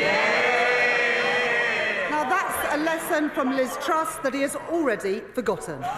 He complained about the level of investment that I've announced, ignoring the fact that the reason this investment is so important is because his party oversaw 14 years of cratering investment, stagnating wages and public service collapse. So let me remind him of what I said, Mr. Speaker, Madam Deputy Speaker. The Tories' fiscal rules guaranteed neither stability nor investment, and that is why I changed them, so that we can get stability and we can get investment. All their fiscal rules enabled was them to crash the economy, and the working people of Britain will never forgive them for doing that. So the party opposite set themselves against investment in the renewal of Britain. They set themselves against NHS investment, free school meals, investment in skills, investment in carbon capture and storage, investment in transport in our towns and in our cities, investment in everything that we've set out today. And yet the British people voted for them. And the honourable gentleman says, the right honourable gentleman says that the Home Office budget involves an increase in asylum costs. It doesn't.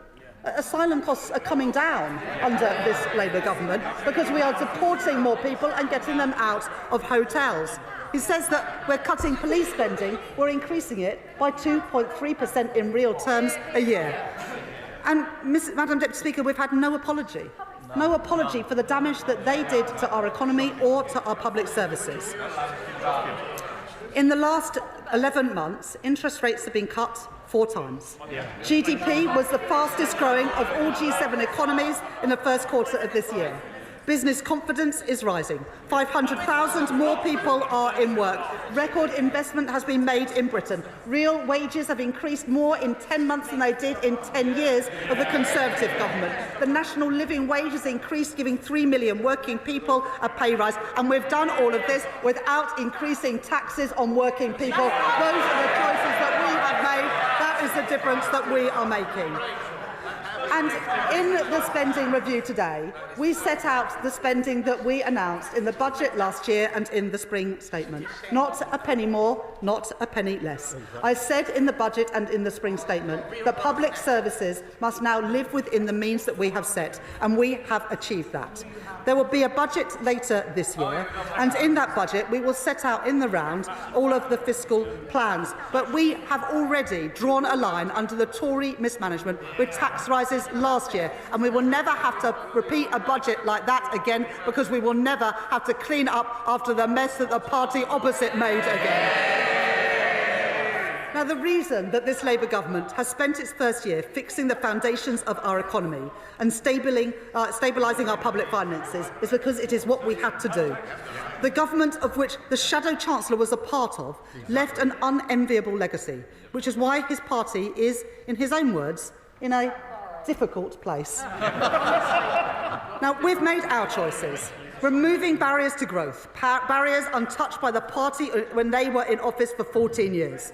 Strengthening Britain's security, the biggest real terms increase in defence spending since the end of the Cold War, something that they did not do when they had 14 years in office. Bringing our health service in the 21st century after neglect by the party opposite in their 15 years in office. Investing in Britain's renewal to repair the damage done by the party opposite in their 14 years in office. And, Madam Deputy Speaker, in stark contrast to the Conservatives' 14 years of chaos, waste and decline, we are delivering on the priorities of the British people. Chair of the Select Committee, Dame Meg Hillier. Thank you, Madam Deputy Speaker, and I congratulate my right honourable friend for delivering this spending review, the first zero-based review in a very long time. And I think it's absolutely vital that as the taxpayer, the citizen, are looking very carefully at their spending in the cost of living crisis, that government does that too. And we look forward to having the Chief Secretary to the Treasury in front of the Select Committee in 2 weeks' time to look at this in more detail. I particularly notice from the figures that she has made a good fist of ensuring that government departments have more than under the Conservatives in very many cases. And I very much welcome her work on delivering on child poverty and tackling that scourge on our society.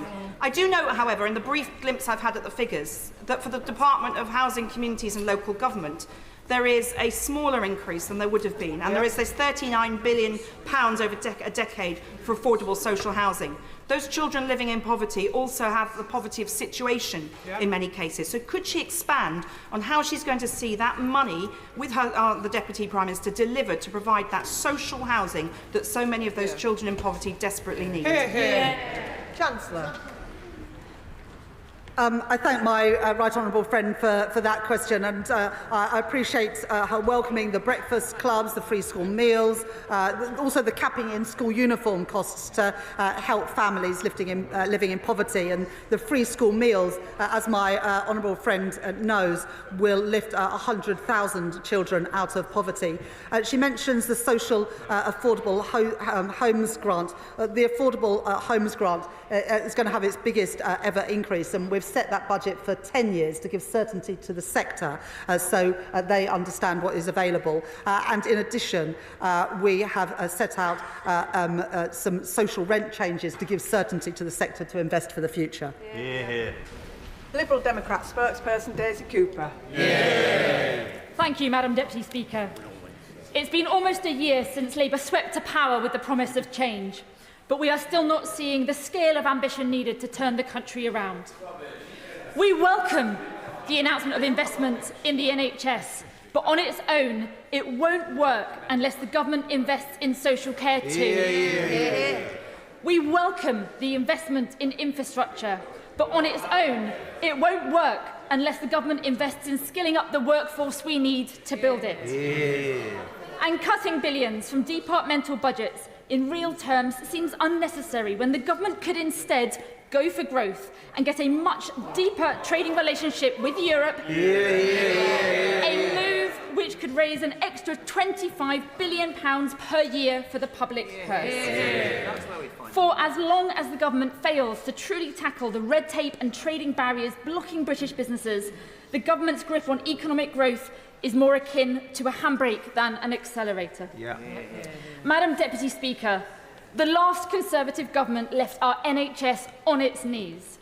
On their watch, waiting lists were soaring, hospitals were crumbling, and our high street healthcare was hollowed out. Can the Chancellor confirm that this funding will deliver the extra 8,000 GPs that are needed to guarantee everyone an appointment within 7 days or 24 hours if urgent?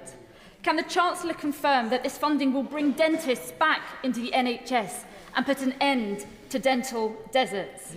Can the Chancellor promise that this funding will mean that every cancer patient starts treatment within 62 days? And will she promise that the government will meet the Prime Minister's own pledge that 92% of routine operations will take place within 18 weeks? Will the Chancellor and the Health Secretary, sitting side by side, set up a crumbling hospitals task force to look at creative funding ideas, to bring construction dates forward and put an end to the vicious cycle that we saw under the previous government, and false economies of delayed rebuilds leading to rising repair costs?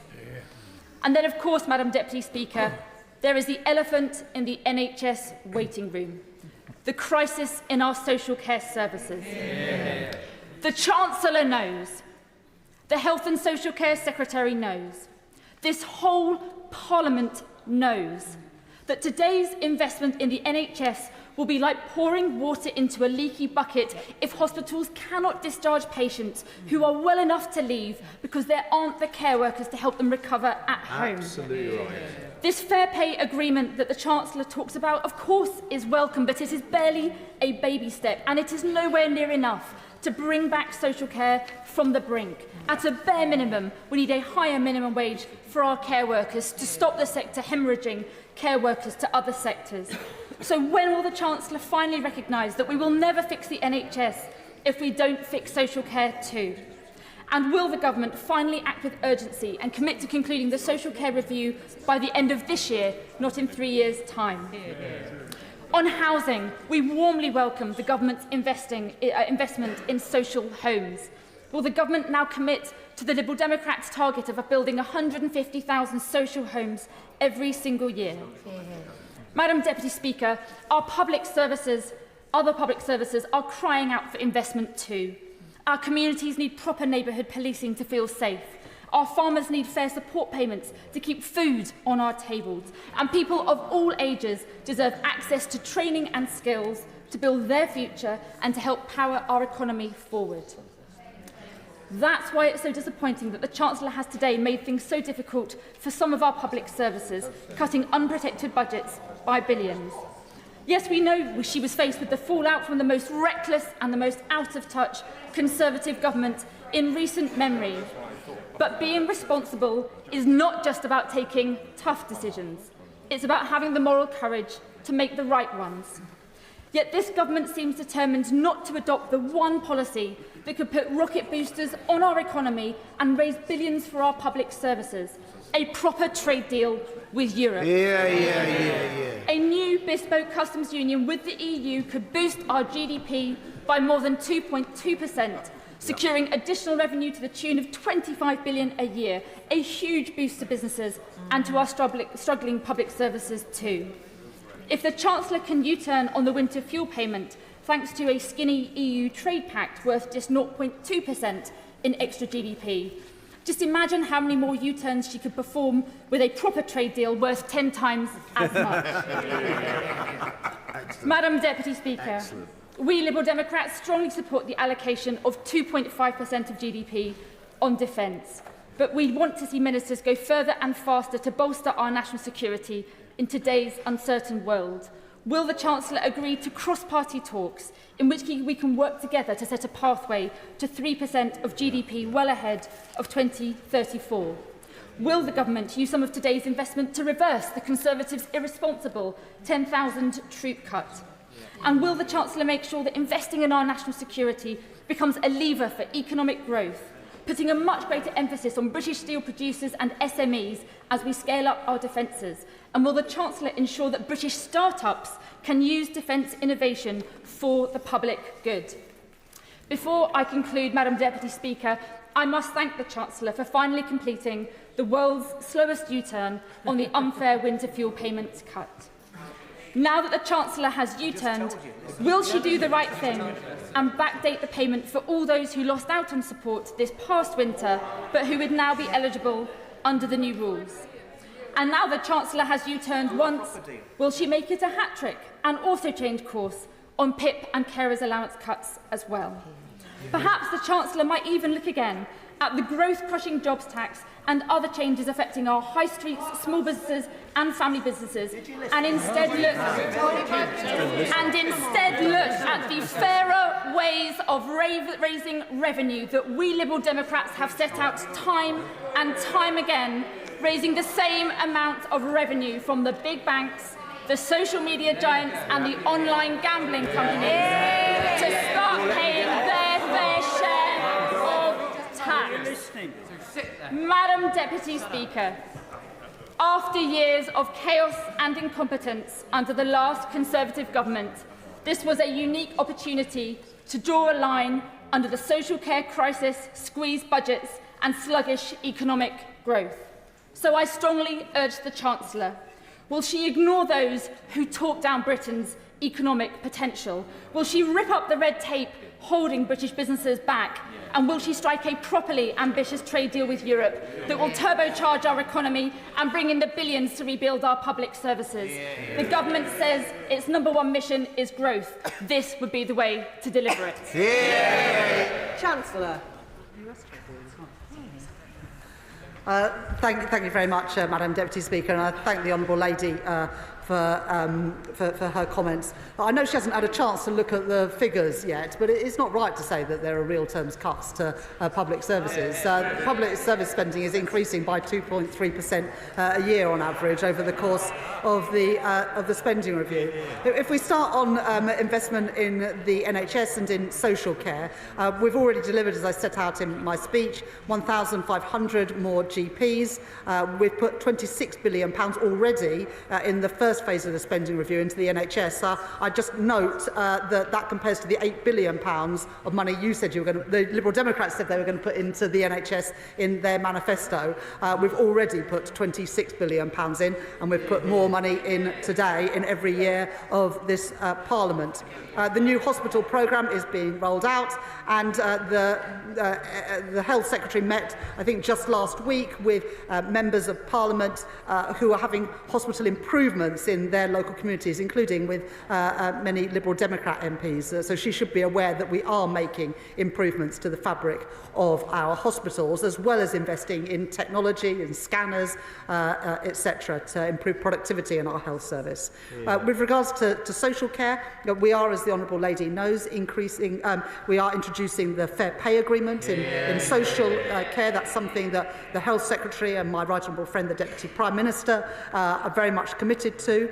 We've increased, as she'll know when she looks at the documents, local government spending power so we can put more money into social care. And in addition, Louise Casey is doing her review into the future of social care. On investment in infrastructure, yes, we are going big on infrastructure. £100 billion more announced in the budget last year, another £13 billion in the spring statement, and we're backing that up with skills, as I set out in my speech and as detailed in the spending review documents.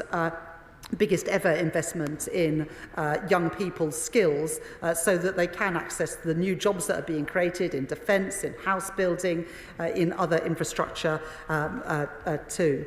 On the issue of red tape and backing business, I mean, I just think it's a little bit ironic, Madam Deputy Speaker, when they voted against the Planning and Infrastructure Bill yesterday, that they come to the House today saying they want to do away with red tape and go for growth. Well, we want to go for growth. That's why we took that legislation through Parliament, and perhaps she'll ask her Lords to vote for growth in the other place. On trade deals, we've done a trade deal with the US, with India and with the EU. I think that the Liberal Democrats opposed the trade deal with the US, but now apparently they think that trade deals are the way to go. Well, so do we. That's why my right honourable friend, the Business and Trade Secretary, has got 3 of them that are helping our automotive sector, our steel sector and our farming communities. On defence, yes, we will use defence spending to support growth. The Defence Secretary and I have been very clear about that, and as I set out in the speech, making Britain a defence industrial superpower. But I would just sort of say, gently to the Liberal Democrats and the Honourable Lady, if you want to support investment in public services, you've got to increase the tax rises to get there. And so they voted against the national insurance increase, which is what has enabled us to make the investments that I've set out today. Now, the Honourable Lady says she wants a wealth tax. Well, we changed inheritance tax.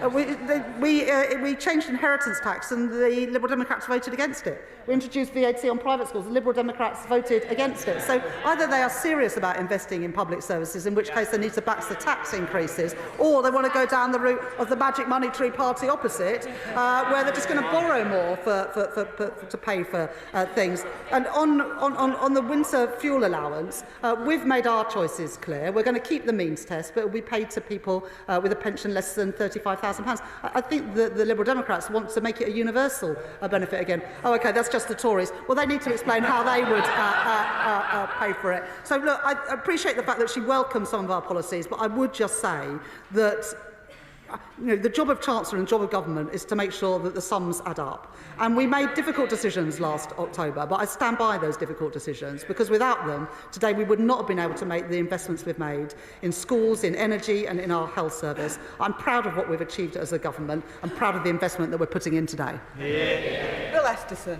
Thank you, Madam Deputy Speaker. The Warm Homes Plan will mean healthier homes, it will mean warmer homes, it will see lower bills and It will create jobs in communities right across the country. It is a very good plan, especially for those facing fuel poverty. The last government's home energy programme changed every few months, which meant that businesses couldn't plan and consumers had no confidence in it, not to mention the scandalous misapplication of fixed wall insulation. So will my right honourable friend confirm that this is a long-term warm homes plan that will deliver warmer homes and cut bills to the benefit of millions of our constituents for years to come? I thank the Chair of the Select Committee for that intervention. Warm homes is a big part of our plan to tackle the cost of living crisis. And the money that we've put into the Warm Homes plan today will mean millions more homes being able to be retrofitted with better boilers, with insulation, with solar panels. And that on average takes £600 a year of people's bills, not just for 1 year, but for every year to come. And my honourable friend is absolutely right that what we've done today is set out a 5-year package of capital investment, because it is crucial that the industry is able to plan for the future, and young people are therefore willing to train up, and businesses are willing to invest in apprenticeships. And so that's why on all of our capital spending, including the Warm Homes plan, we've set out a 5-year plan. Dame Harriet Baldwin. Thank you very much, Madam Deputy Speaker. And my constituents in Tenbury Wells, where they're seeking funding for the flood defence scheme, will have listened very closely to the Chancellor's remarks today to hear her mention flood defence capital spending, and yet it wasn't mentioned in her speech. So can she confirm that the capital that will be allocated in this spending review period to flood defences is going to be as high in real terms as it was in the previous Parliament? Chancellor. Well, the right honourable lady knows that we increased money for flood defences in the spending review in autumn last year, because we knew that there was no time to waste. So we have already increased that flood defence spending in addition to what the previous government was spending. Liam Byrne. Madam Deputy Speaker, this spending review is good for business. It's good for Britain's business because it invests in the things that British business need. It invests in skills, in infrastructure, in innovation, it cuts red tape and it supports small firms.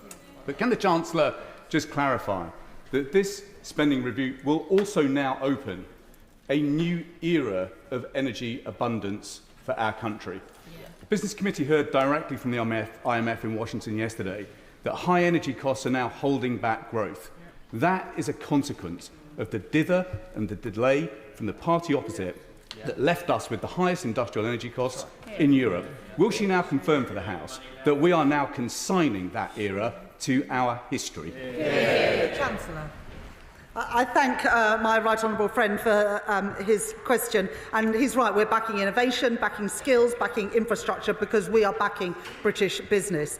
And we're also cutting red tape, as we did yesterday when we took the planning and infrastructure bill through the House, making it easier to get things built in Britain again. And as we make the investments, we want those jobs to come here to Britain, including in the energy sector, whether that is investment in small modular reactors, in Sizewell C, in carbon capture and storage, or indeed floating offshore wind. And we'll be setting out in the next couple of weeks the industrial strategy, where we'll have more to say about energy costs for business.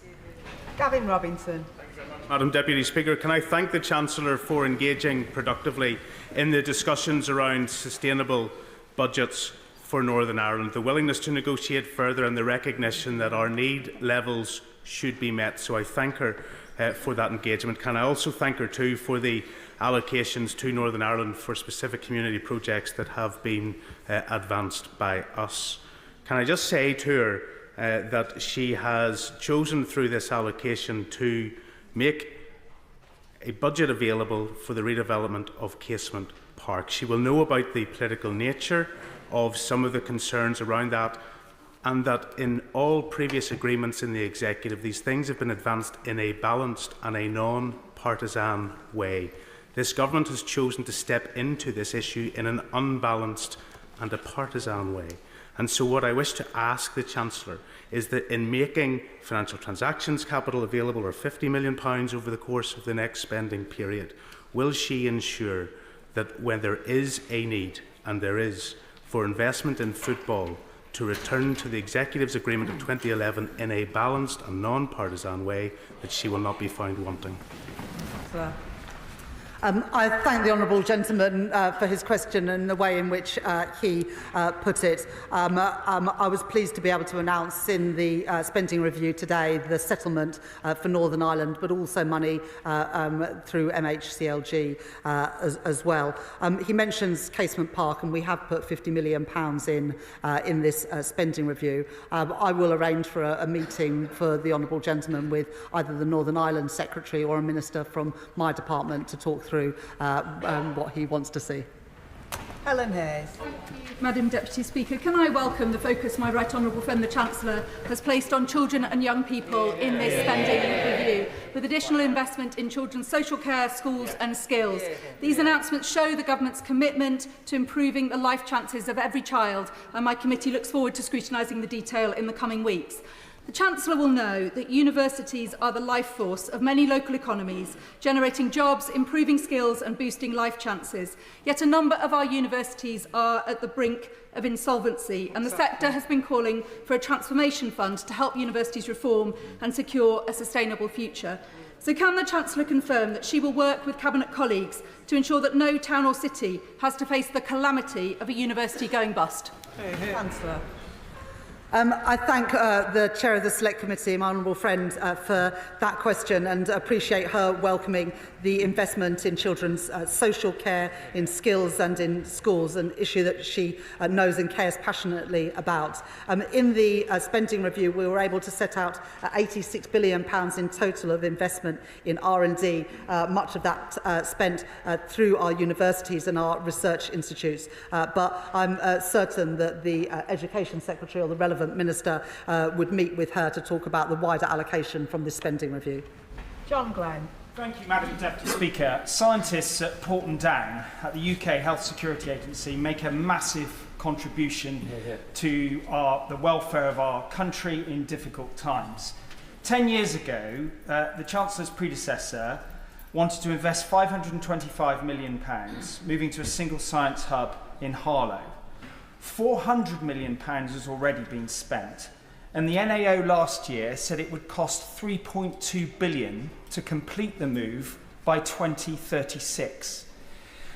3 weeks ago I had an adjournment debate, and I was told that today we would know the outcome of what was actually going to happen with this project. Could I ask the Chancellor what is happening with the future of UK HSA at Porton Down? Is it going to move to Harlow at massive expense, 6 times the original estimate, 15 years later than was estimated? Or can we save some money and use that money for better investment in our public estate? Chancellor.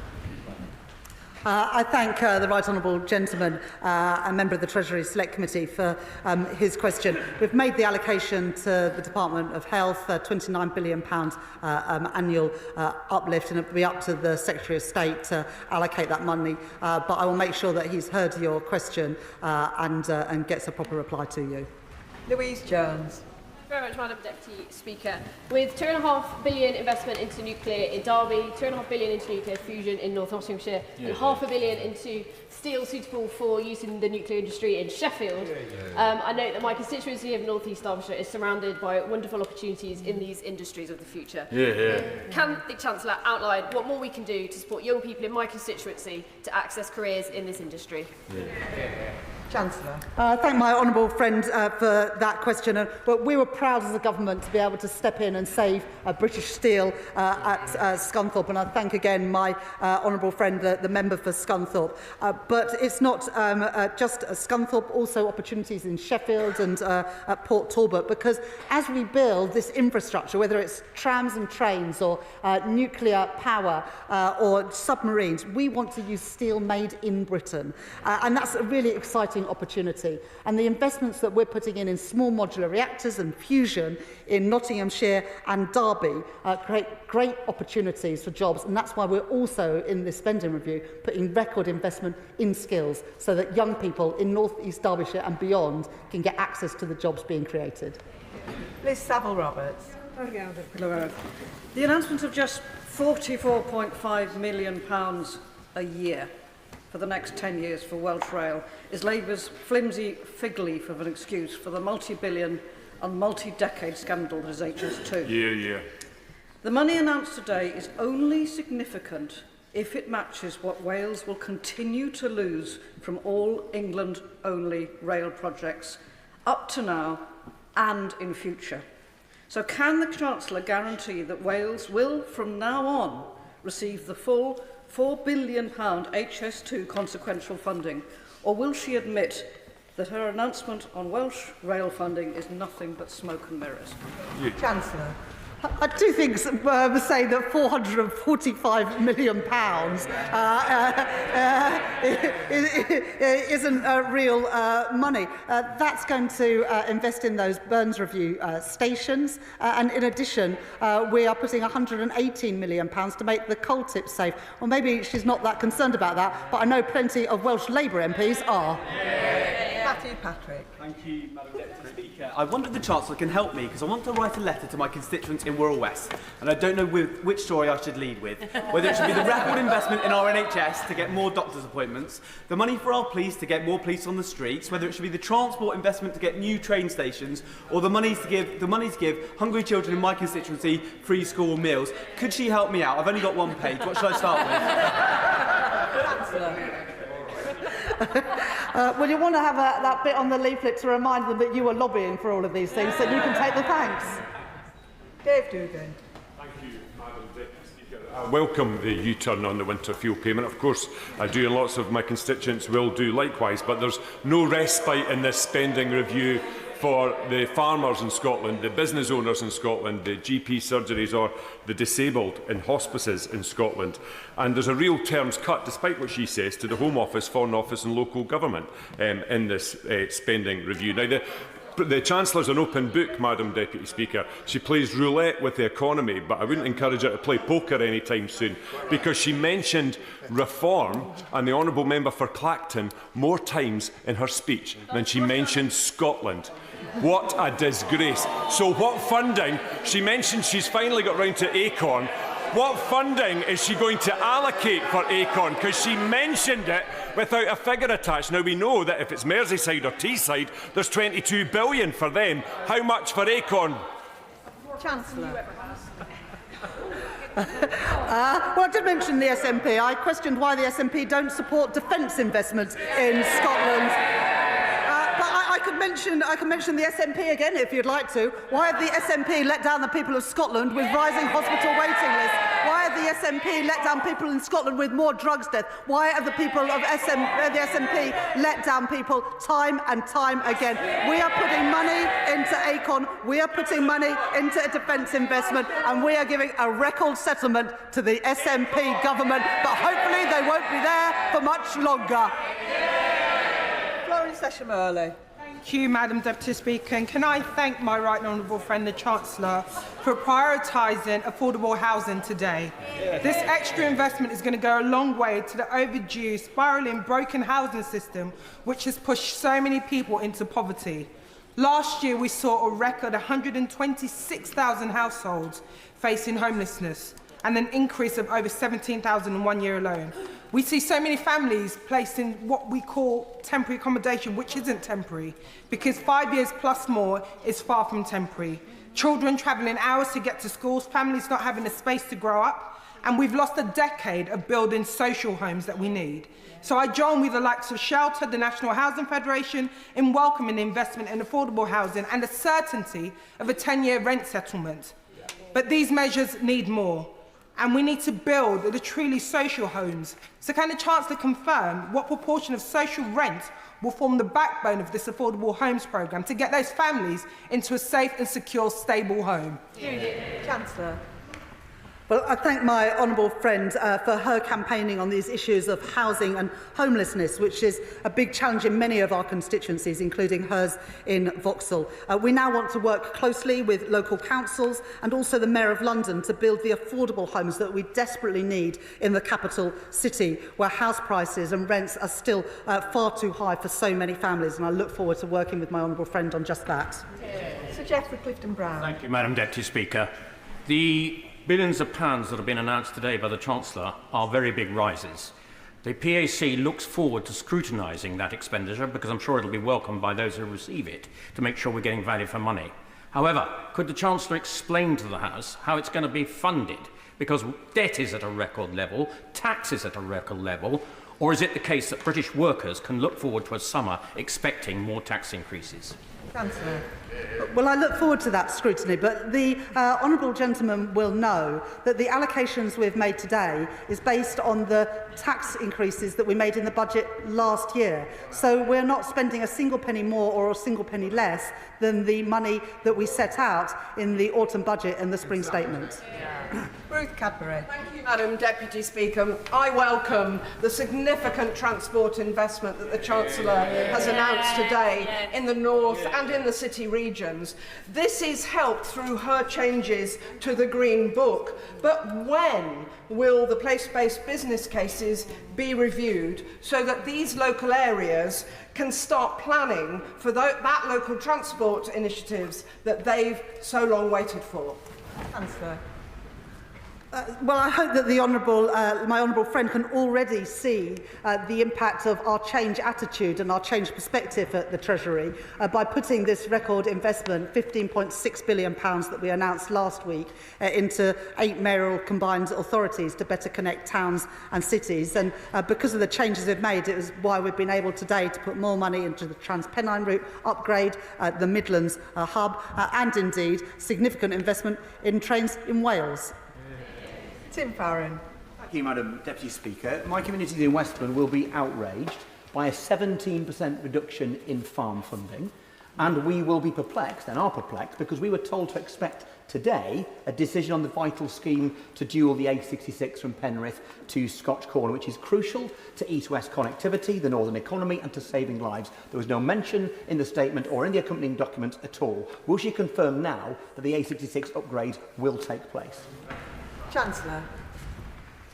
I thank the right honourable gentleman for that question. The allocation has now been made to the Department for Transport. We haven't set out every project that's going to fund today, and I'm sure that the Transport Secretary will come to this House or the relevant Select Committee in due course. Graham Downey. Thank you very much, Madam Deputy Speaker. Can I thank the Chancellor of the Exchequer, in particular putting her faith in young people for the future with investments in AI, nuclear and defence, opportunities which young people in Scotland deserve, alongside £1.2 billion for training and apprenticeships. Meanwhile, in my own constituency, Fife College has recently warned of course cuts and campus closures thanks to the mismanagement of the Scottish budget by the SNP. Does she agree with me that the best way to get the opportunities that young people deserve in defence, nuclear and other industries is with a Scottish Labour government and Anas Sarwar as First Minister? Well, I think we saw in the by-election last week how desperate the people of Scotland are for change after 2 decades of SNP so-called leadership. We are putting investments in training and apprenticeships in this spending review, and I very much hope the SNP will match that in Scotland. Richard Tice. Thank you, Madam Deputy Speaker. Well, the Chancellor inherited supposedly a black hole, and she's dug a crater into which public confidence is plunging. Business confidence is plunging. And the truth is, 250,000 jobs are disappearing since the blunder budget. And despite all the noise we hear from the benches opposite, the reality is that government spending is completely out of control. Inflation is up, unemployment is up, government borrowing is up, and the cost of government borrowing is up. And the only thing that's going down are jobs and GDP. But I have some good news for the Chancellor. In the 10 councils that we control, Madam Deputy Speaker, that we control, we're already identifying savings of hundreds of millions of pounds. She may want to learn some lessons. That, Madam Deputy Speaker, is why reform is leading in the polls. Chancellor. Well, I noted recently on a podcast that the honourable member said that he wanted to cut government spending by £300 billion. Well, that would mean getting rid of the whole of the NHS and the whole of the defence budget. We have increased spending by £300 billion to invest in our schools, our hospitals, our transport and our defence. I know that the party on those benches is soft on defence, soft on workers' rights and want to privatise our NHS. I don't think that is the priorities of the British people. John Brady. Thank you, Madam Deputy Speaker. I may say reforms economic policies appear to have been cooked up after a heavy night at Moe's Bars and the Simpsons. 18 years of the SNP. We have failed to invest in Glasgow's transport infrastructure. We have no airport rail link, no Parkhead station. We don't even have lifts at Bridgeton Station. And I contrast this, Madam Deputy Speaker, with the Right Honourable Friend, the Chancellor of the Exchequer's firm commitment to transport. Does my Right Honourable Friend agree with me that £50 billion extra for the Scottish Government to sort out the SNP's NHS waiting lists, record investment in the defence industry in Clyde to defend our nation, which the SNP object to, investment in clean energy critical for jobs in Glasgow, and continued support for the Glasgow and Clyde Valley City deal demonstrates that Scotland runs through the heart of this Labour government, and it's time we turfed out the SNP after 18 years of failure. In the spending review today, we've set out investment in defence to support jobs in Scotland, investment in Acorn to support jobs in Scotland, investment in nuclear, which will benefit the people of Scotland with lower bills, and a record settlement for the Scottish Government. It's up to them now to use that money wisely. I wouldn't hold out much hope under the SNP. Esther McVeigh. Thank you very much, Madam Deputy Speaker.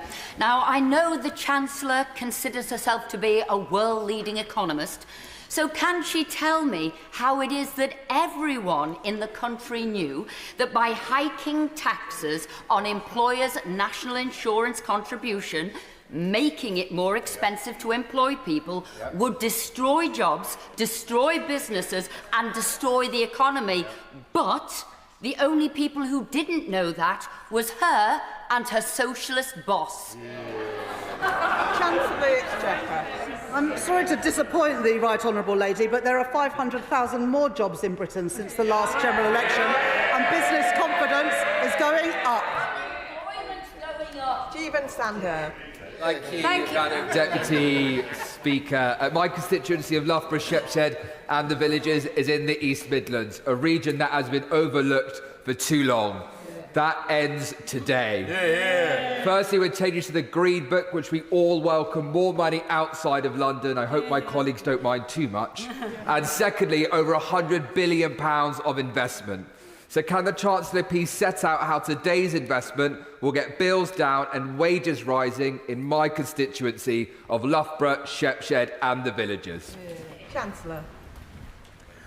I thank my honourable friend for welcoming the changes to the Green Book, which will better enable the government to invest and will stop the situation where the Treasury used to wield the Green Book against local communities and the investments that they wanted to make. And this was a good spending review for the East Midlands, as my honourable friend mentioned, with investment in nuclear fusion and also in small modular reactors. And many businesses in those supply chains right across the East Midlands will benefit from that significant investment and the jobs it brings too.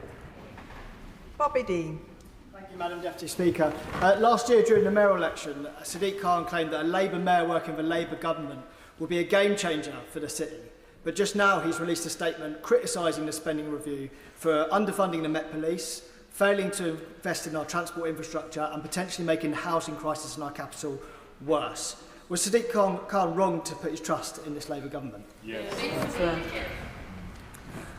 Well, for London today, we have increased the spending power of the police by 2.3% in real terms every year, a record investment in the Affordable Homes Programme to include building new homes in London, free school meals, lifting around 10,000 children in London out of poverty, and much more. We've also backing a third runway at Heathrow and investing in tunnelling to take HS2 to into Euston. So this is a good budget for London, but most importantly, it is a good spending review for the whole of the United Kingdom.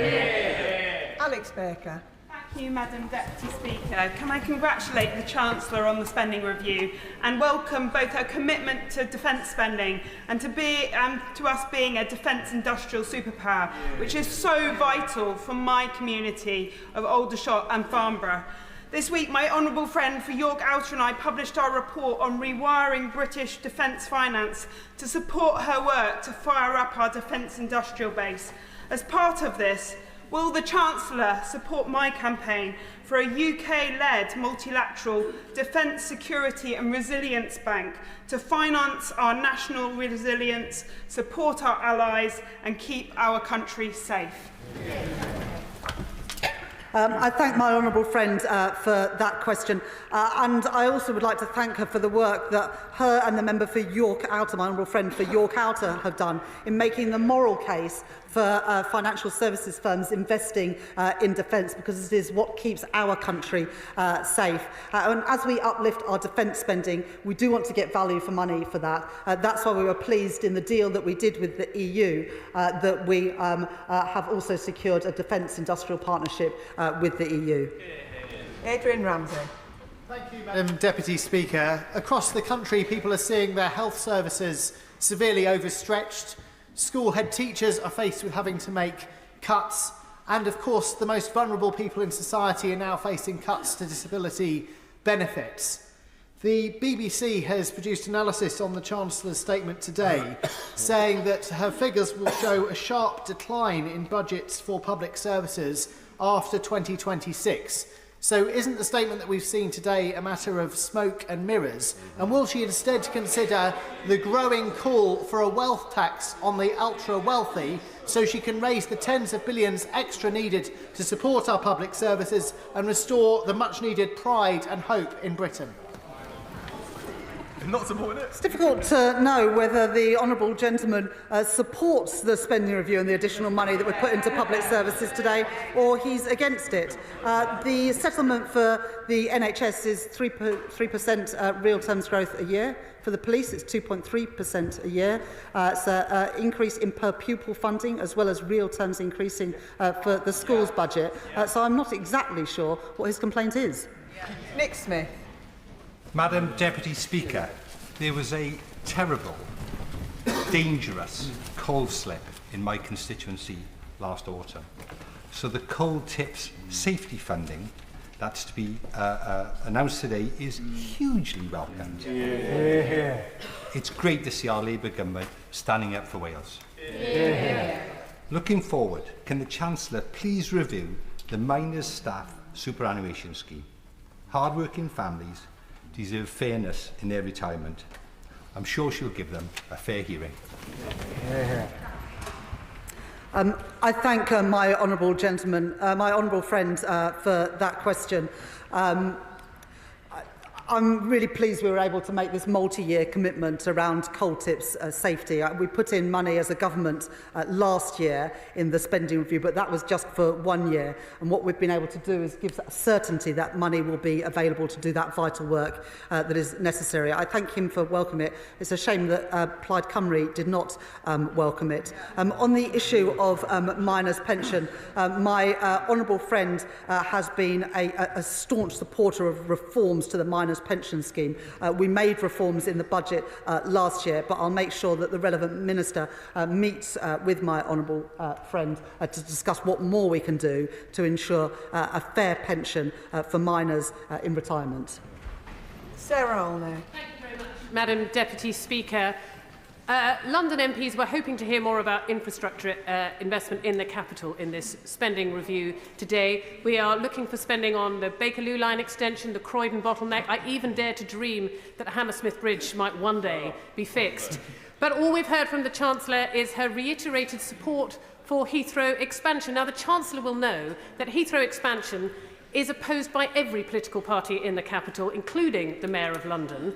It is not welcome. The negligible economic benefits of expanding Heathrow are not supported, do not support the massive environmental and noise impacts that it will have on many people across the capital, particularly my constituents in Richmond Park. So can I ask her to look again at her support for Heathrow and consider the greater merits of many other infrastructure projects across London? Thank you. She started that question wanting to be a builder, and she ended that question by being a blocker. I guess that's not surprising, because the Liberal Democrats voted against the planning and infrastructure bill that came through Parliament yesterday, while we on this side of the House supported it because we want to get Britain building to create prosperity and wealth in all of our communities. We've provided in the spending review today an integrated settlement for the Mayor of London, and also a multi-year settlement for Transport for London. In addition to that, we have supported expansion at City, and we've got a in principle commitment to expansion with a second runway at Gatwick. This government is backing London, but most importantly, we're a government for the whole country, which is why we've announced significant investments right across the UK today, which are much needed. Claire Hannah. The SDLP's priority continues to be funding Northern Ireland on the basis of need, and I urge focused action so we can have sustainable public services and hopefully stable politics to start to deliver in health and education and the squeeze in housing and childcare. I also warmly welcome the funding allocation for Casement Park, which represents much more than just a stadium. It is a home for Ulster GAA to match the wonderful homes we have for soccer and rugby in Northern Ireland, and it's a flagship venue for West Belfast and an economic opportunity for the whole city. Would the Chancellor agree with me that while there's a way to go to get the funding for the stadium that the GAA's hundreds of thousands of supporters and volunteers deserve, that the onus is now on the Stormont Executive, on Sinn Féin, on the DUP, on the Alliance Party to get moving, to end a decade of dither and delay, and to finally get Casement Park built? Well, this government has provided £50 million in the spending review today, but we've also done much more, I hope, for Northern Ireland, with a record settlement, a record since devolution, and also significant investment in our defence sector, where Northern Ireland has a proud history of producing for the UK's defence needs. Martin Vickers. Thank you, Madam Deputy Speaker. Of course, I welcome the continuing support for Scunthorpe Steelworks. I would just gently remind the Chancellor that that came 7 months after I first raised the issue here in the House, and we then had the panic of the Saturday sitting in April. But moving on from that, she mentioned the support for the Viking CCS project, which again is something I've been lobbying for a long time. Could she give a little more detail in terms of the time frame for that? I thank the honourable gentleman for welcoming what we did with British Steel at Scunthorpe. I know that he's been a strong voice advocating for British Steel in Scunthorpe, unlike some of our late arrivals in another party. On Viking and carbon capture and storage, really pleased alongside the Acorn investment in Aberdeenshire to be able to announce that today. The Energy Secretary will set out in due course the timing and the money available, but after what we did with Merseyside and Teesside at the end of last year, investing in carbon capture and storage, we're now in a position to put investment into that second tranche, Aberdeen and also in the Humber. Yeah. Yasmin Qureshi. Thank you, Madam Deputy Speaker. I want to thank the Chancellor for all the spending commitments that she's made, whether it's education, whether it's health or transport. But I want to particularly refer to the £39 billion that she's committing to housing. In my constituency of Bolton South and Walkden, thousands of families are still waiting for a social home, with Bolton housing waiting list about 20,000. Can I ask the Chancellor what some of the money or funding is directed towards building more social housing in areas like mine, so that we can meet the need of our constituents?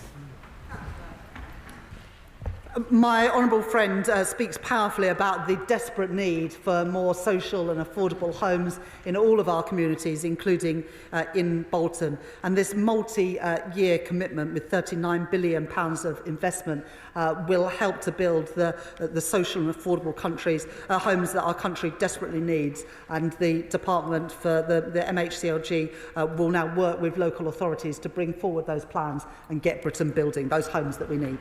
Dr Ben Spencer. Thank you, Madam Deputy Speaker. What's in some ways most interesting about the spending review is what's not mentioned. No mention of the Road Thames scheme, no mention of our rivers, no mention of the Animal Plant and Health Agency in Newhall, no mention of improvements to rail despite nationalisation of South Western Railway, almost in fact no mention of the South East at all, despite us saying that this is a spending review for the whole UK. But they do effectively confirm a third runway, despite no local engagement. Can I invite the Chancellor to come to Runnymede and Weybridge to meet people and see if their priorities are indeed hers, as she claims? It's difficult to understand exactly what the Conservative critique is of this spending review, because the Shadow Chancellor says that we should spend less, and the Honourable Gentleman has just asked us to spend more. Now, if you want to spend more, if honourable members on any side of the House want to spend more, they need to say where the money is going to come from. I'm not sure if he's got an answer to that. Verla McAvoy. Deputy Speaker, I welcome the Chancellor's statement and her steely determination to make sure that everyone in Darlington is better off. I particularly welcome the capital infrastructure projects that are not only essential for sovereign security but also for regional growth. Does she agree with me that these projects will be transformational for engineering and fabricating SMEs in my constituency, many of whom were set up and staffed by incredibly high-skilled people who found themselves out of a job when the last government turned its back on British foundation industries? I thank my honourable friend for that question. Look, she's absolutely right that what this spending review does through its investment in infrastructure is create jobs in our supply chains for small businesses in communities right across our country. And that investment in some of our foundational industries like steel offers real opportunities for good jobs, paying decent wages, good unionised jobs. And I'm really proud to be able to set out that investment and the jobs that young people in Darlington and around the country will be able to access because of the choices we've made today. Chris Coughlin. Thank you, Madam Deputy Speaker. As the Chancellor knows, our economy will only escape its difficult place if we raise economic productivity. And on the Treasury Select Committee, I introduced the Chancellor to London Business School's Paolo Sirocco's research on how using public R&D, especially defence spending, can help to do this. In the spring statement, the government used Professor Sirocco's research to upgrade long-term GDP forecasts by 11 billion a year. That's how you pay for it. So I strongly welcome the government's commitment to investing in public R&D in the spending review. But how will the Chancellor follow through to ensure that the R&D will be used to crowd in and stimulate public investment, especially from the more innovative, high-tech startups and venture capital firms, which is necessary to realise the potential of Professor Sirocco's research? I thank the honourable gentleman for that question. For every £1 of government investment in R&D, it crowds in £2 of private investment and returns £7 of benefit to the wider economy. That's why we put £86 billion of investment into R&D over the course of this spending review. Imran Hussain. Thank you, Madam Deputy Speaker, and I'm sure people in your constituency, Madam Deputy Speaker, my constituency, my honourable friend for Shipley's constituency, and indeed in the Chancellor's own constituency, will welcome greatly the £2.1 billion in a new tram and in particular a new bus station in Bradford, as well as the billions for social and affordable housing that is much needed. But the Chancellor will know in my constituency over half of all children are still growing up in poverty, which is true of constituencies of many honourable members.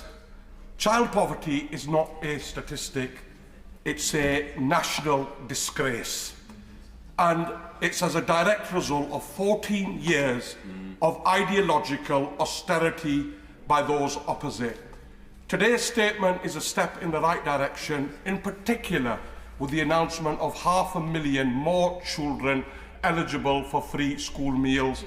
But frankly, it doesn't go far enough.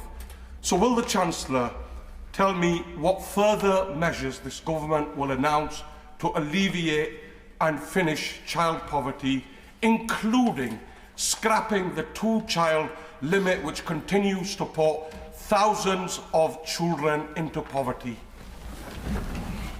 I thank my honourable friend for that question, and I appreciate him welcoming the £2.1 billion for West Yorkshire Combined Authority, which will help pay for mass transit to connect Leeds and Bradford, but also Kirklees and Calderdale. In the statement today, we were able to provide money for free school meals for 500,000 children, lifting 100,000 out of poverty, as well as continuing to roll out breakfast clubs and the Warm Homes programme, which will help insulate and bring down the bills for millions of families. In addition, we increased the national living wage by nearly 7%, and the Employment Rights Bill will ensure that more people have security and dignity at work, all part of our plan for change and lifting children and families out of poverty. Sir Gavin Williamson. Thank you, Madam Deputy Speaker. HS2 owns vast swathes of the Staffordshire countryside. In fact, it owns a third of all the properties in the village of Hopton. This is having an enormous impact on residents and causing an enormous blight.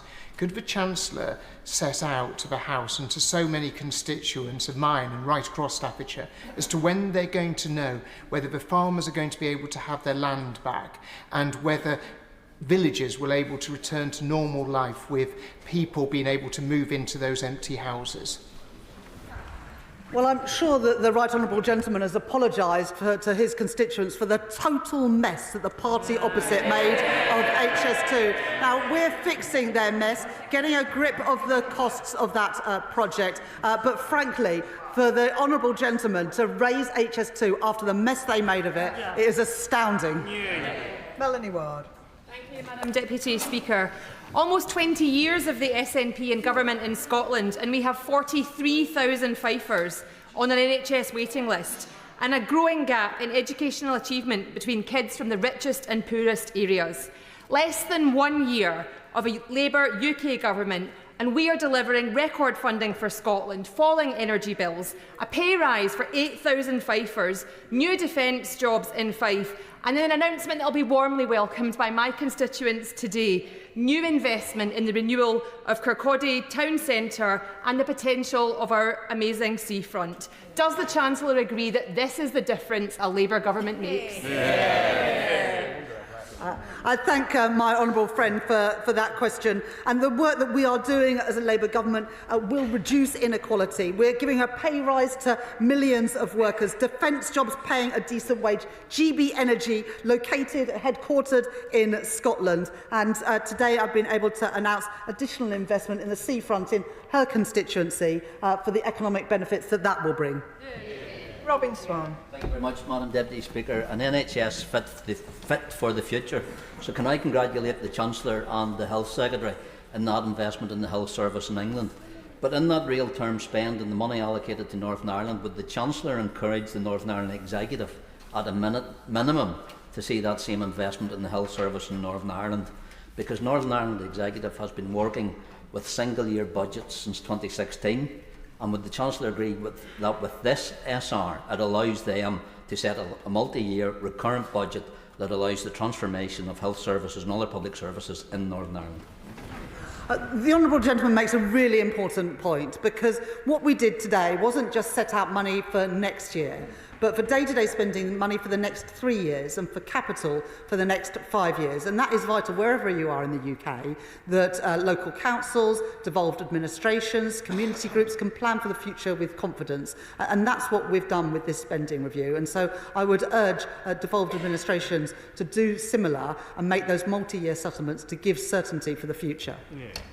Rachel Maskell. Deputy Speaker, despite being the lowest funded unitary authority in the country, we are doing everything possible to drive down inequality in the city, but it stays at 13 years differential. So today's announcement, investment in health, investment in social housing, investment in education will make a real difference for my constituents. However, I do worry about the inequality for disabled people in our country. So will the Chancellor give assurances? I've looked through the statement. Will she give assurances that if disabled people are unable to work, that they won't be left behind either, and that we will ensure we've got the social security that they need so that they also can gain from today's statement? I thank my honourable friend for that question, and part of the investment in the north of England includes Transpennine Route upgrade, which her and I think would both very much welcome. The investments in health and education are important, but of course so too is supporting disabled people, and that's why in the spending review there is £1 billion set aside to help get people back to work, because there are many people who are disabled who are desperate to work if the right support is available. But of course the social security system, the welfare state, must always be there for people who cannot work, and under this Labour government it will be.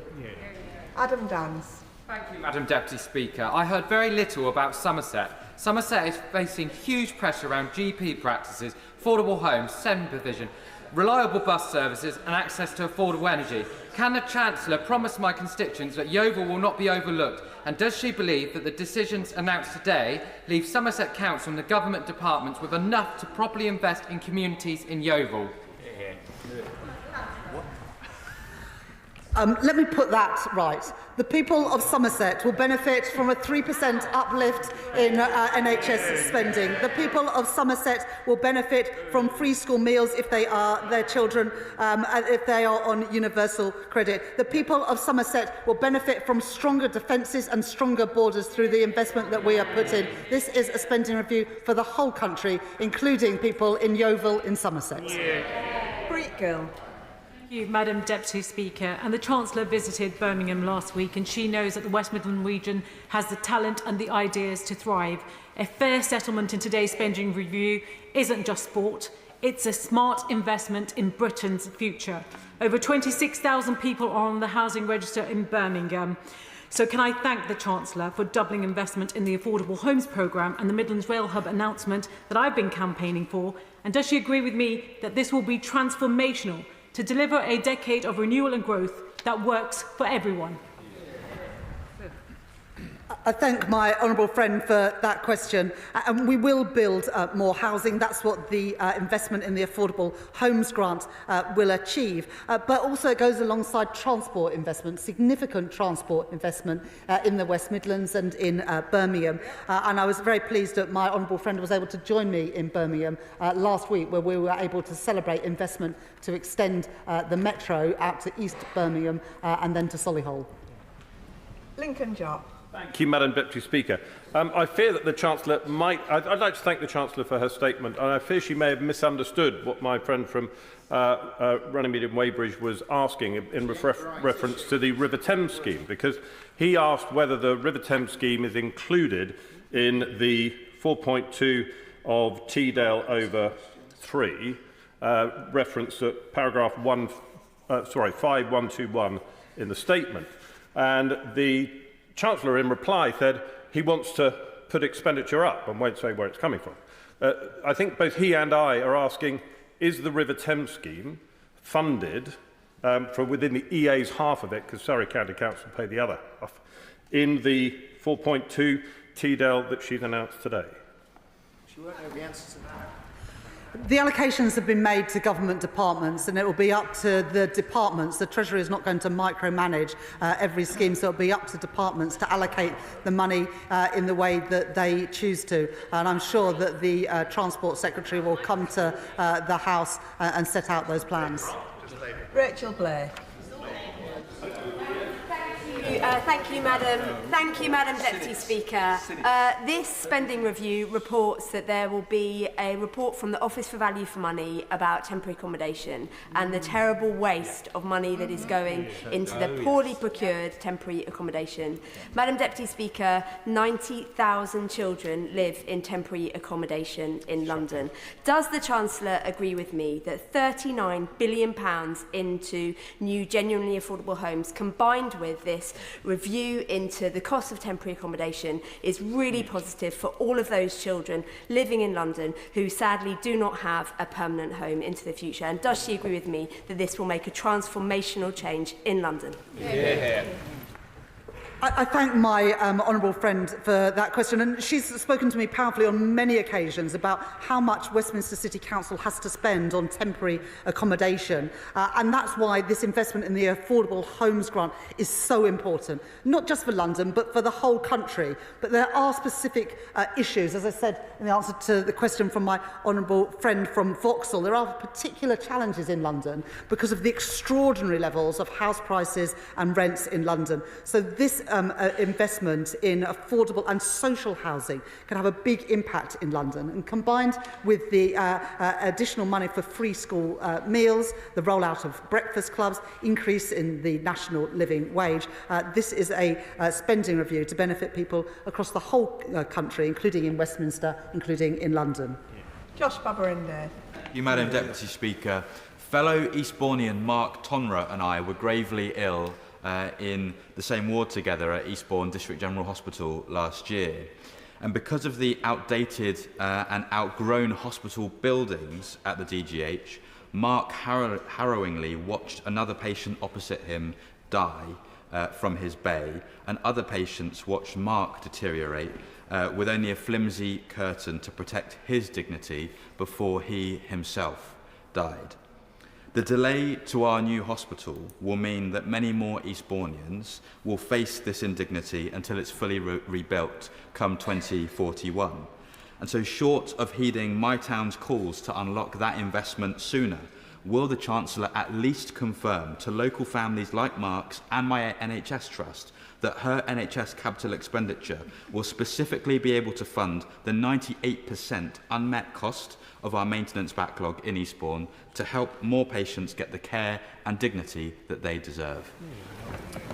I thank the honourable gentleman for speaking powerfully about his experience and the experience of his constituents. And after 14 years and broken promises from the party opposite, our hospitals are not in good enough condition. And that's why we've set out the new hospital buildings programme. But it's also why, in the spending review, we've put aside money for improvements to hospital conditions in the meantime. And I will make sure that the relevant health minister meets with the honourable member to talk through what that means for people in Eastbourne. Chris Webb. Thank you, Madam Deputy Speaker. Today's announcement was a great day for Blackpool. I believe Blackpool got mentioned more than any other place in the country, and the Chancellor will know the issues we faced from when she joined me in Blackpool last year and saw for herself the deprivation and the damage of 14 years that the Tories did to our town. So we should confirm today that this is just the start and the beginning of a new investment for deprived areas like Blackpool and across the country. Now we've got a Labour government and a Labour Chancellor in charge. I thank my honourable friend for that question and how you always passionately argue the case for Blackpool. And yes, there is deprivation in Blackpool, but there is also huge opportunity. And that's why we are backing Blackpool with the investment that we're putting in the spending review today. Jim Allister. Thank you, Madam Deputy Speaker. Why does the Chancellor think it appropriate to pledge £50 million on a preferential basis to a sporting organisation which has a political objective as its first and defining attribute, and which has named some of its sports grounds and its trophies after IRA terrorists who brought such death and destruction to Northern Ireland, while other sporting organisations are required to make do with what they were allocated in 2011. Does the Chancellor not see and agree that £50 million could make a far better contribution to meeting housing need and particularly social sewage infrastructural needs, which in my constituency has brought much of building of new housing to a halt? What is the priority here when matters like that are ignored? Alongside the investment at Casement Park, we've also made a record investment with a record settlement for the Northern Ireland Executive in the announcements that we've set out today. In addition to that, substantial investment in the defence sector, including in Northern Ireland. So there is plenty of money going into Northern Ireland. It now needs to be spent wisely. Alex Barris-Curtis. Deputy Speaker, thank you. And can I commend the Chancellor on her statement and pay tribute to her, to my right honourable friend, the Welsh Secretary, and all my Welsh Labour colleagues for their advocacy for standing up for Wales at this spending review. Can I particularly welcome the investment in coal tips, which will be really important in constituencies across Wales, and in rail. £445 million, turning the tide on 14 years of underinvestment by the 4 Conservatives left on the benches opposite. Can I take the opportunity to use her good offices, seeing she is here, given this substantial rail investment that has been announced, whether she will offer her support to a campaign in my constituency for Ely Mill Station to be built. Now that all those stakeholders have the money they need, they can get on with it, can't they? We did announce 2 new railway stations in Wales today with the £445 million, and in the 10-year infrastructure strategy that we'll be publishing next week, we'll be setting out more details of investments right across the UK. And I'm pleased as well that he welcomes the £118 million for that coal tips work, which I know is so important, and so many Welsh Labour MPs have lobbied me about over the last few months. I'm pleased that we can deliver for your communities in Wales. Vicky Slade. Thank you, Madam Deputy Speaker. I declare my interest as a sitting councillor. I know that local government will be pleased to see that there is an increase in spending and have that clarity. But one area alongside social care which will sink councils is an area we have no clarity on. And that is the statutory override on special educational needs, which was promised time and time again, and we were hanging our hats on having it today. Can the Chancellor tell us what is happening, and can we give security to councils on special educational needs? The Honourable Lady makes a really important point that there's not a single MP in this House that would not have heard harrowing stories around parents desperate to get the support for their kids with special educational needs. And the Secretary of State for Education will be bringing forward a white paper to make the reforms that are desperately needed. But we'll make sure that we do that in partnership with the parents and children who are most affected.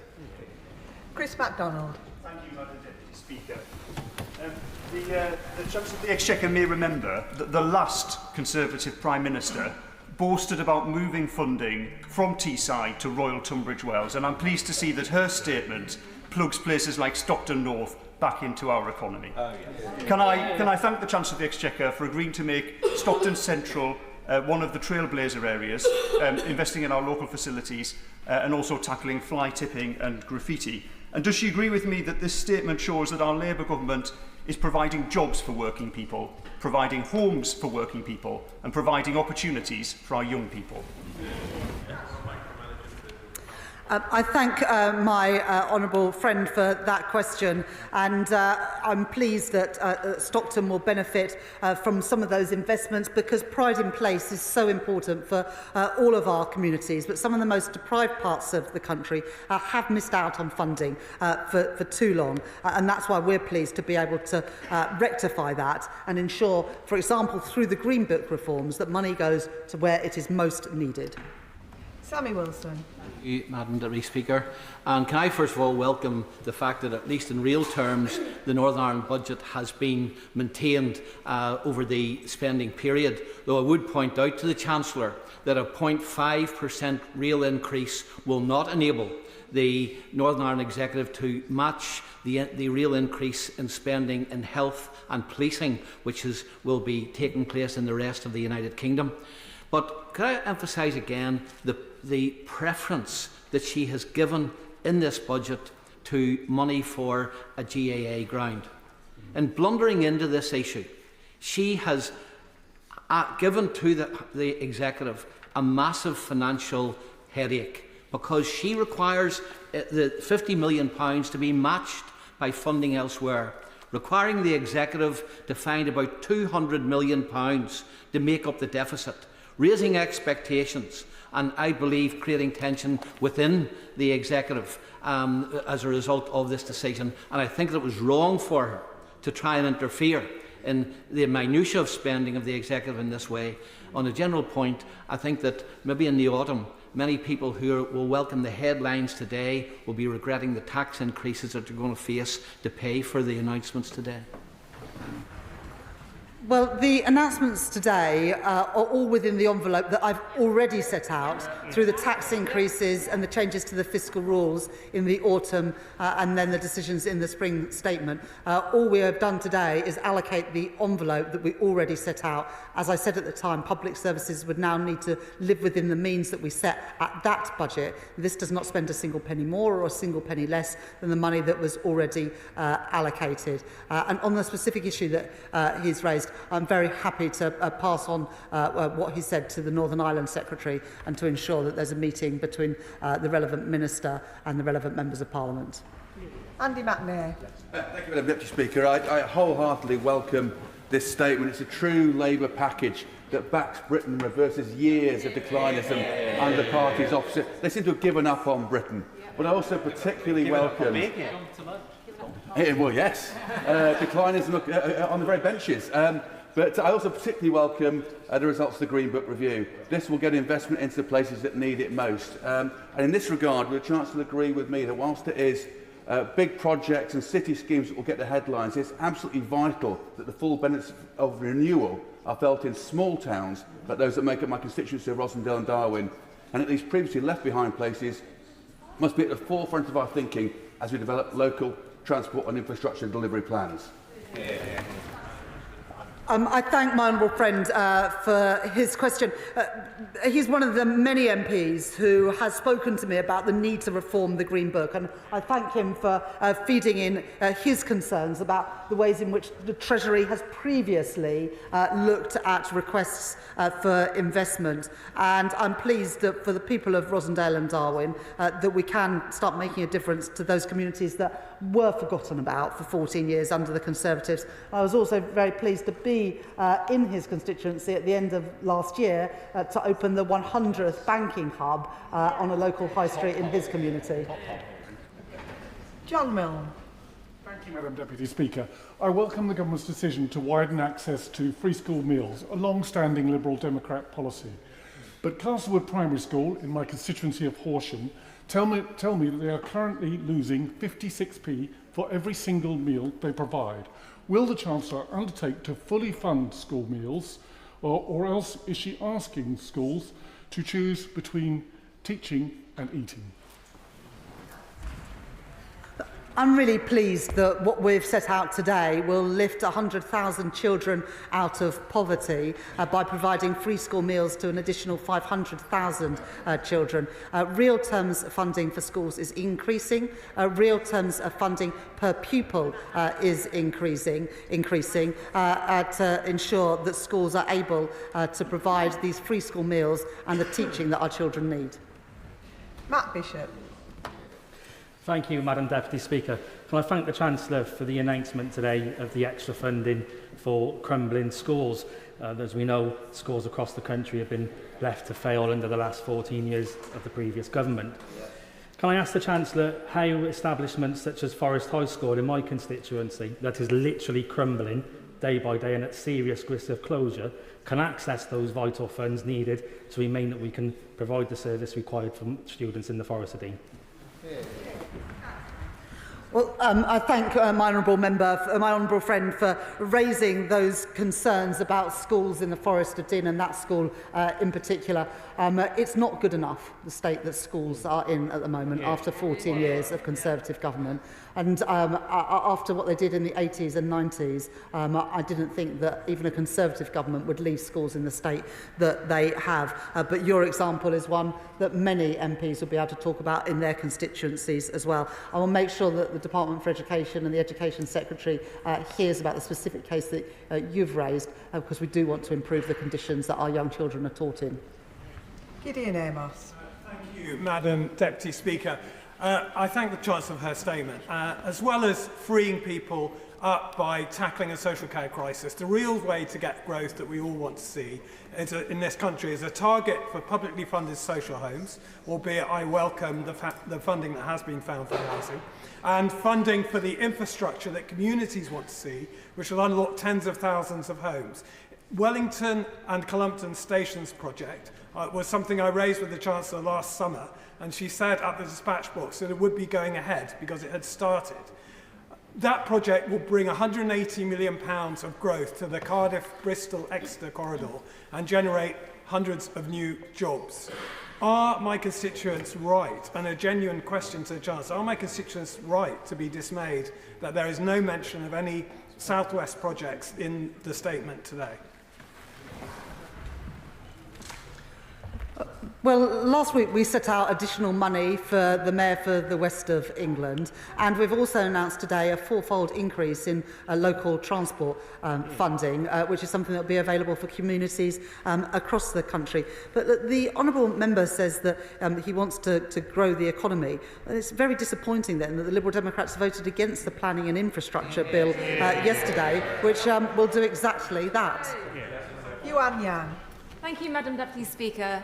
I strongly congratulate the Chancellor for the impact she's already had by reforming the way the Treasury works, in particular to unlock the capital investment that we need for the future of our economy. I also commend her for her commitment to our future generations through her funding for schools and extension of free school meals. Will the Chancellor continue to work with the Treasury to change the way that it appraises the benefits of human capital investment to ensure that there is sufficient funding, particularly for early intervention into SEND, particularly for local authorities like mine in Reading and Wokingham? I thank my honourable friend for welcoming the reform we've brought in at the Treasury, the reform to the fiscal rules to unlock money for investment, the reform with financial transactions to enable more money to be spent through public finance institutions, and particularly the reform of the Green Book. My honourable friend is absolutely right to mention the importance of human capital, and that's why in the spending review today we've announced a significant investment in skills and also in ensuring that children are ready for schools through investment in the early years. Will Forster. Thank you, Madam Deputy Speaker. As the MP for Woking, I represent the most bankrupt and indebted local authority in the country. Therefore, I was very disappointed that it appeared the Chancellor didn't mention councils or local government once in her statement. I am more disappointed in the detail of the statement that the government is only investing an extra 1.1% in local government next year and the year after. What does the Chancellor say to councils across the country and to my constituents of Woking to justify that lack of investment? Well, that's real terms increases in spending every year that this Labour government are giving to local authorities, and that compares to the Conservative Liberal Democrat administration from 2010 to 2015 that cut real spending by 2.9% every year. So I'm much happier to stand on my record as Chancellor than what the Liberal Democrats did when they had a chance of being in government. Anna Dixon. I'd like to thank the Chancellor for listening to the priorities of people in my constituency of Shipley and across the country and investing in our schools. It was great to see examples of the free breakfast clubs in action at Belden Glen and Beckfoot Priestthorpe recently. And I'm delighted to hear today that the Labour government will be putting some £2.3 billion to fix our crumbling schools. I visited Eldwick Primary School, where pupils were being taught in a temporary building with half their school out of action due to RAC. So can the Chancellor reassure those pupils in Eldwick that they can finally get back to their classrooms? I'd like to thank my honourable friend for the passion with which she speaks about schools, which is something I very much share. That's why we are rolling out breakfast clubs at primary schools. It's why we are introducing free school meals for all children whose carers are on universal credit. It's why we're putting real terms funding in to our schools and also in per pupil funding. And it's why we are addressing the terrible situation of children being taught in temporary classrooms and crumbling schools. And I'll make sure that Department for Education hears about the experience in Shipley to hopefully ensure that that school is on the list. Deirdre Costigan. Thank you, Madam Deputy Speaker.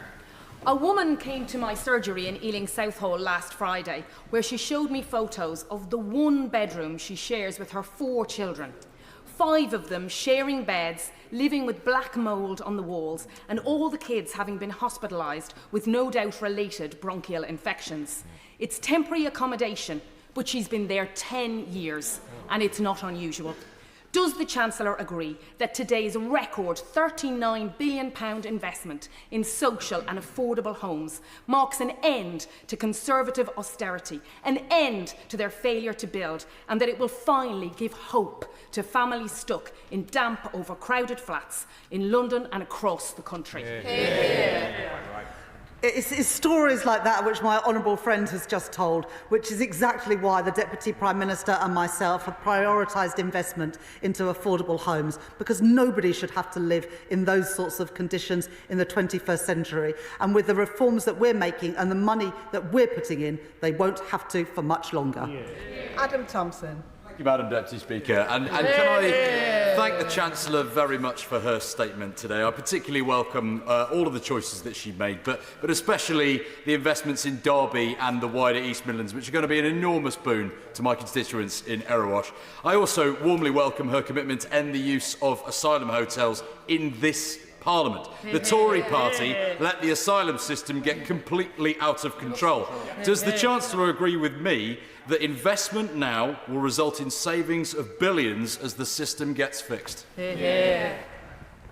I thank my honourable friend for that intervention. The investment that we're putting into Derby and also into Nottinghamshire is significant. Small modular reactors, investment in defence, investment in fusion as well, creating good jobs, paying decent wages right across the East Midlands. And on the issue of asylum hotels, I don't think that taxpayers' money should be used for this purpose, and that's why we are reducing the cost of asylum accommodation, I think by around £1 billion during the course of this Parliament, and ending the use of asylum hotels.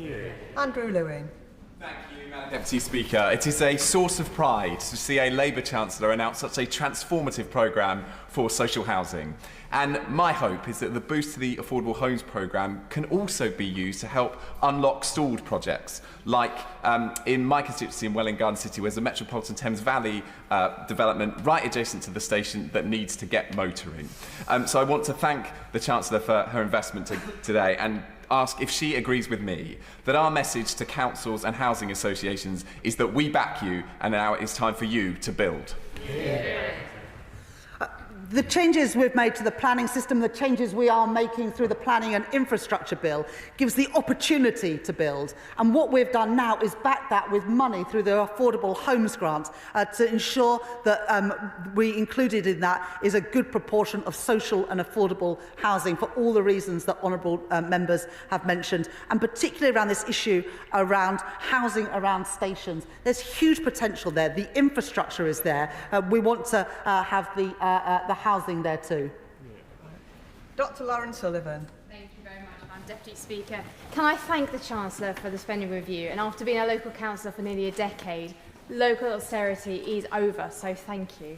In Gravesham, Labour-led council, we have given thousands of permissions for stored brownfield sites. Many of these are needed for the homes that we need in Gravesham. Can I seek reassurance from the Chancellor, apologies, that this could be supported by Homes England to deliver and retain council, social and truly affordable homes for our community? I thank my honourable friend for that question. I know that there's a great need for affordable homes in Gravesham, and what we've set out at the spending review today, as well as the planning reforms that we've brought in and continue to bring in, opposed by, I think, all of the parties opposite, we can get those homes built for local families in Gravesham. Jack Abbott. Thank you very much, Madam Deputy Speaker. And can I also welcome a huge raft of announcements today, not least the announcement that we're going to be expanding free school meals, which will benefit 6,500 children in Ipswich. But I also want to celebrate the enormous multi-billion-pound green light for Sizewell C.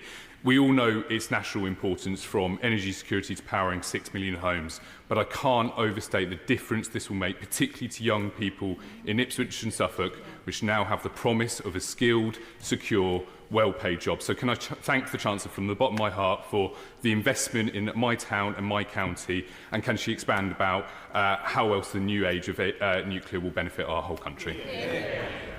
Thank my honourable friend for that question. And the Prime Minister was in Ipswich with my honourable friend yesterday, I think at a local college, and the Prime Minister came back from that visit even more determined to crack on and build this, the nuclear power station in Suffolk at Sizewell, because of the impact it will have, not just on bringing down bills, but bringing good jobs to Britain, bringing good jobs through the supply chain, and ensuring that young people can have their hope and their future back, knowing that they're going to be good jobs in the places that they live, where they can make a career for themselves and bring prosperity to their families and their communities. Yeah. Daniel Francis. Thank you very much, Speaker. I know my constituents across Bexleyheath and Crayford will welcome the investment the Chancellor's announced today for new affordable housing. The government's set ambitious targets for 1.5 million homes, including 88,000 homes across London. To reach these targets, alongside investment in affordable homes, we'll need investment in new transport infrastructure, projects like the DLR extension to Thamesmead, which is forecasted to unlock up to 40,000 new homes in brownfield sites across 2 of the most deprived boroughs in London. So can the Chancellor reaffirm the government's support for this important project and commit to providing funding for it? I thank my honourable friend for that question, and Bexleyheath and Crayford is a part of the country that he knows, that I know well, and there is huge potential in Bexleyheath and Crayford for more homes and more investment. We've set the budget now for the Department for Transport. We're going to be setting out the 10-year infrastructure plan next week to unlock more investment, both public and private, in housing and in transport. Antonia Bands.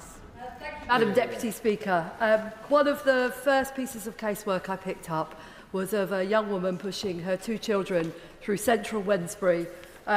We moved to the side and she told me she was in temporary accommodation, and then she showed me the insect bites up her arm. In my council's area, there are 21,000 people on the housing waiting list, nearly 550 families in temporary accommodation, all for substandard B&Bs, multiple buses to get their kids to school. So can my right honourable friend confirm that our share of the £39 billion for council and social housing is coming to Tipton and Wednesbury and Coseley, to the Black Country, to the West Midlands, to build the homes for local families that we need? It absolutely is. Lawrence Turner.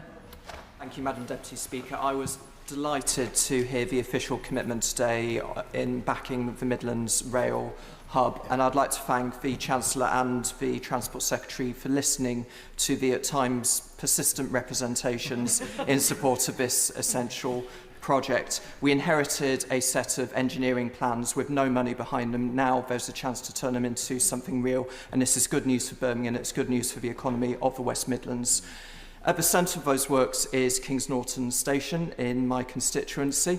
We need the works there to unblock the cross-city line, and on a matter of literary heritage, Kings Norton is also the birthplace of Thomas the Tank Engine. The Reverend Audrey lived a few yards down the road. Wouldn't it be a great tribute if space could go on the ground for the 80th anniversary next year? So will the Chancellor and her officials work with local representatives so we can understand which of those individual projects are going to be started first, and we can finally restore Kings Norton Station to its former glory? I once spent a day at Thomas the Tank Engine Wells, but I hope that the trains that we're going to be investing in and the tram lines may be a little bit less talkative and a bit more productive. The reason I mentioned my honourable friend in my speech today is because he has persistently lobbied for the Midlands Rail Hub, and we're very pleased as a government to be able to make that commitment today that will benefit his constituents and many others as well. Kevin Bonavia. Thank you, Madam Deputy Speaker. Today's spending review is a great big boost for the defence and life science sectors in this country. My constituency of Stevenage is a national hub for both of those sectors. This morning I visited the cell and gene therapy catapult with the Minister for Science, Lord Patrick Vallance. Last week, my Right Honourable friend, the Secretary of State for Defence, visited MBDA to see the Storm Shadow missiles being fitted out for Ukraine.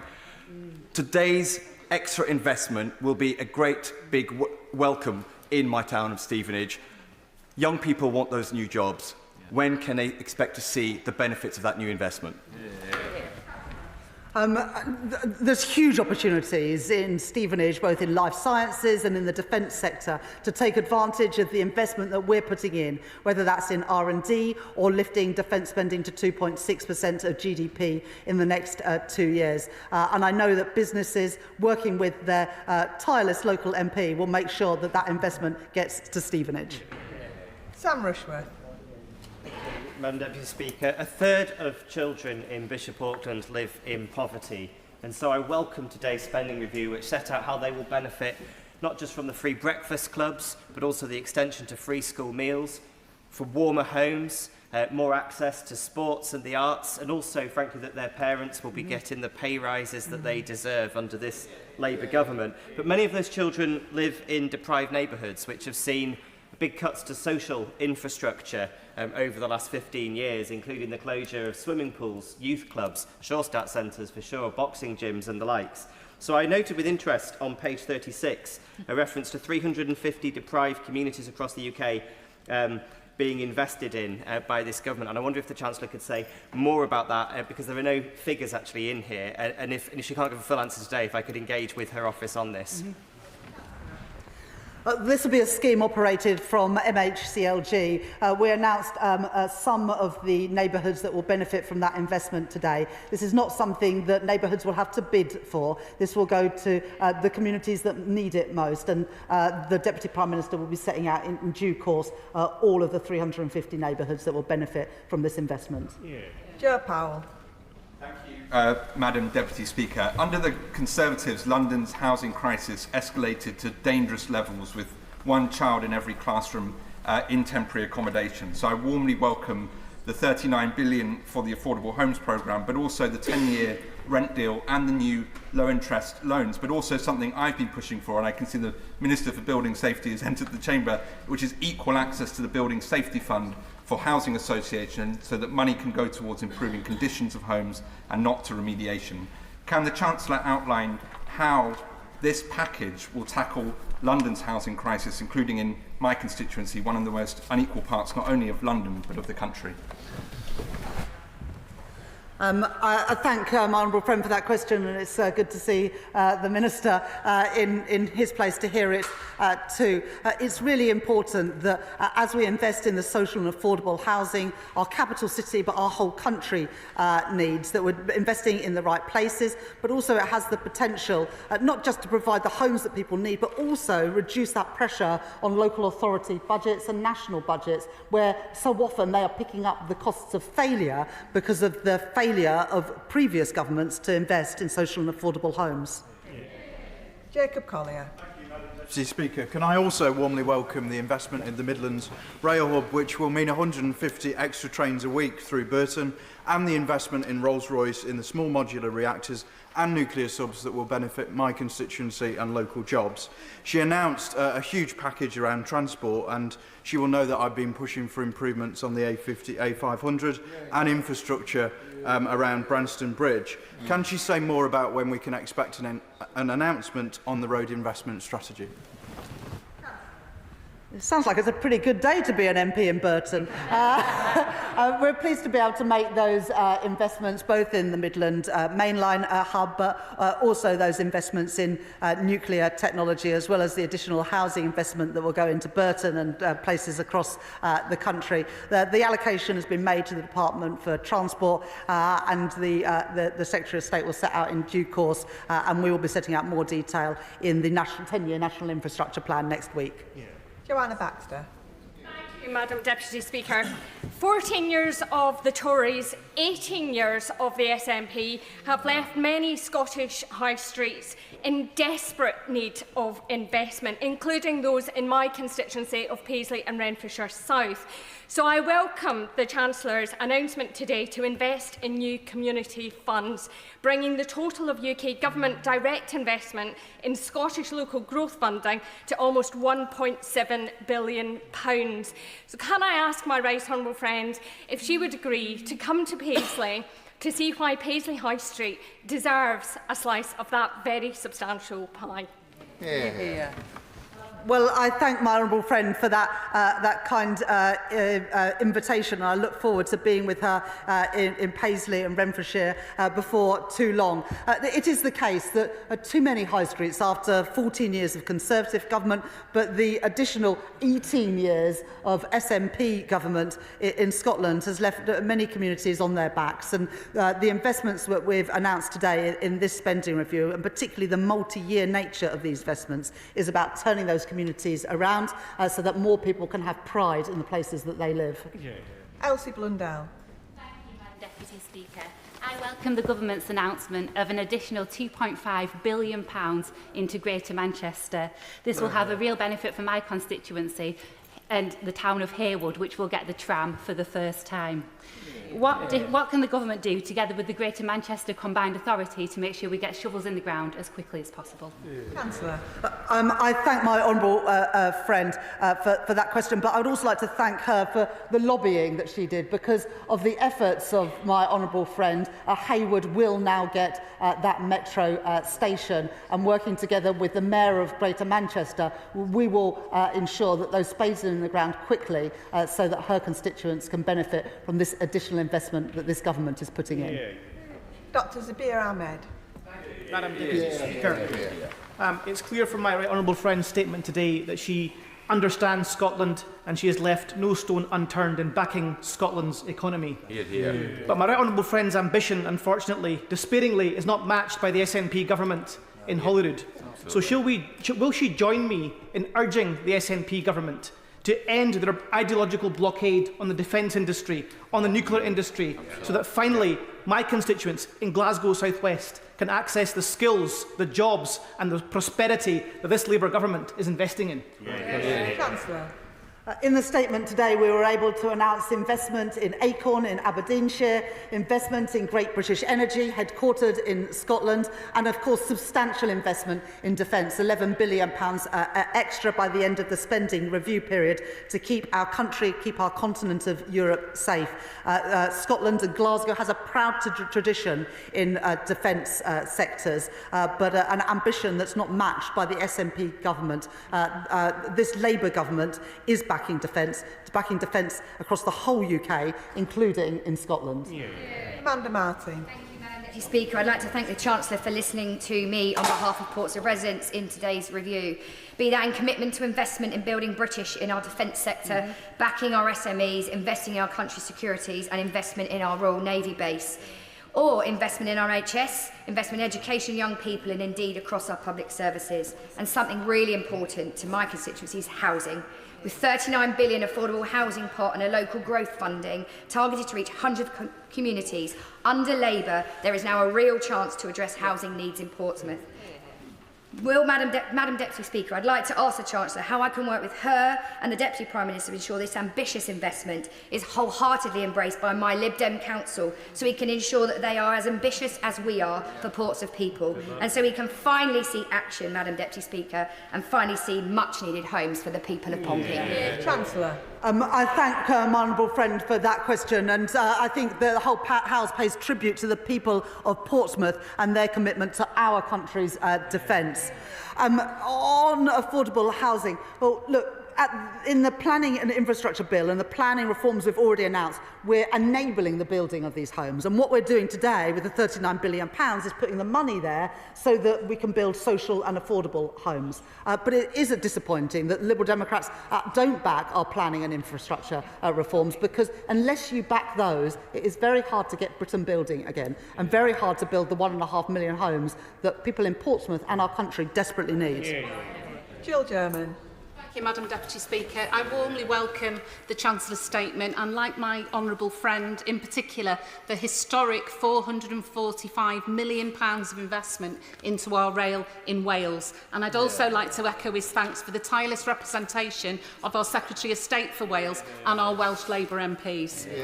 For my constituency of Clwyd North, this means vital funding for Network North Wales to seamlessly connect with the Northern Powerhouse Rail, bringing us closer to realising the ambitious vision of our UK Labour Government, our Welsh Labour Government and our Labour Metro mayors. So does the Chancellor agree with me that it's only with Labour working together that we can truly deliver for the people of North Wales? Chancellor.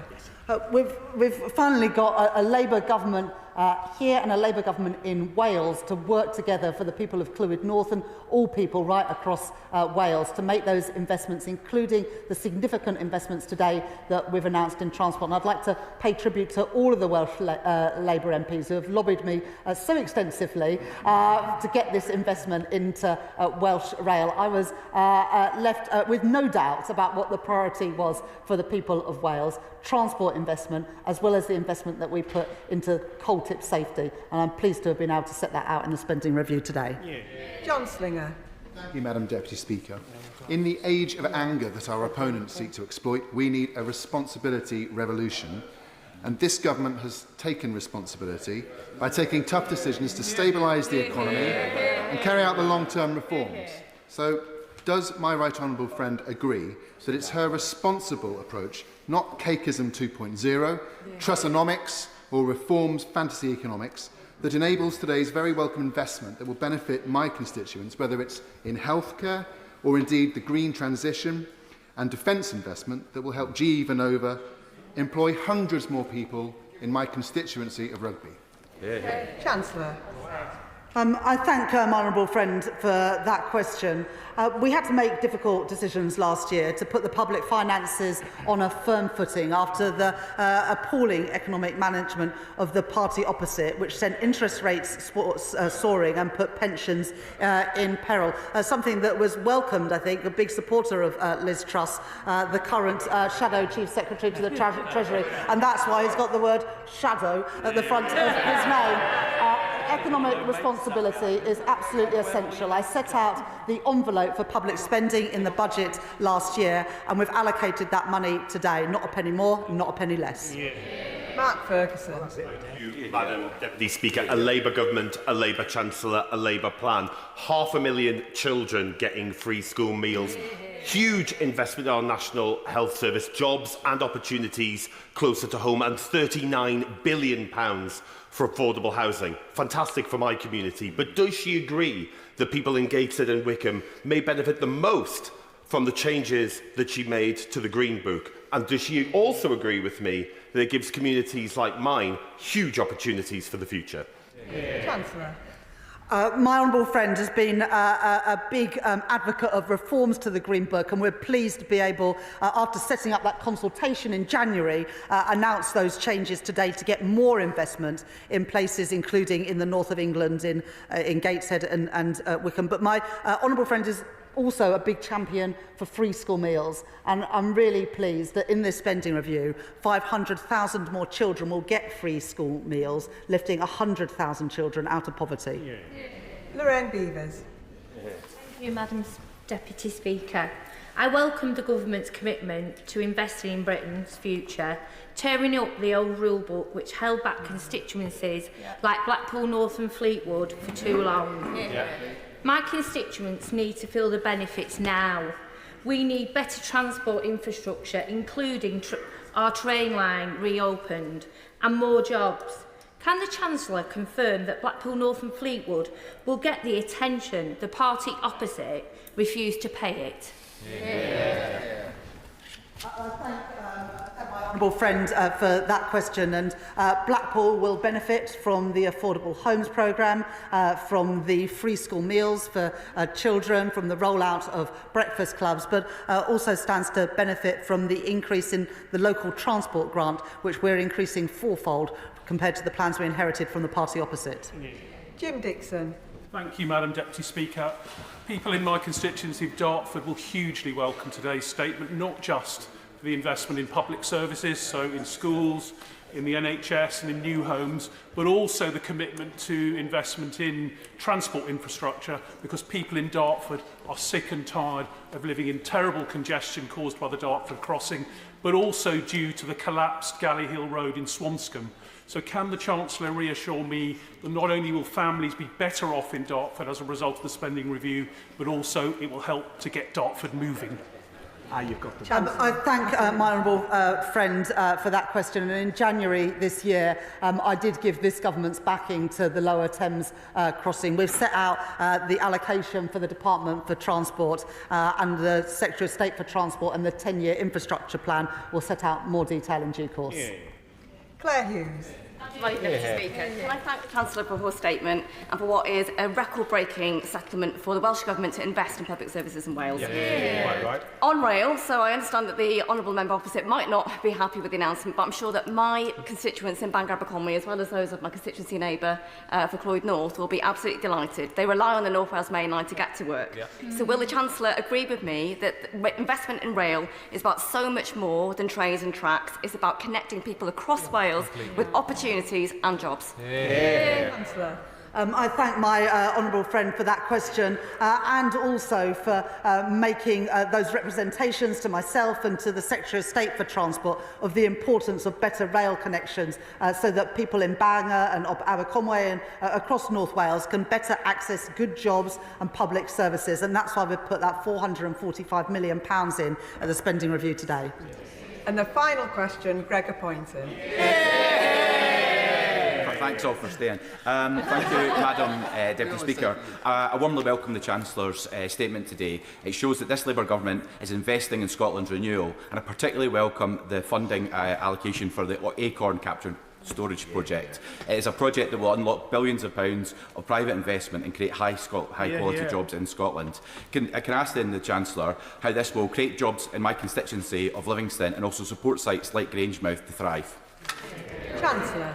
I thank my honourable friend for that question. And after backing Teesside and Merseyside for carbon capture and storage last year, we're really pleased today to be able to announce the tranche 2 of carbon capture and storage with backing for both Acorn and Viking. And we will crack on and get that investment to Aberdeenshire, as well as the investment that we're putting into Great British Energy. We know the huge potential that Scotland has to contribute to those jobs and industries of the future, whether that's in energy security, defence and so much more. And that's why we are backing Scotland with this spending review. That concludes the statement.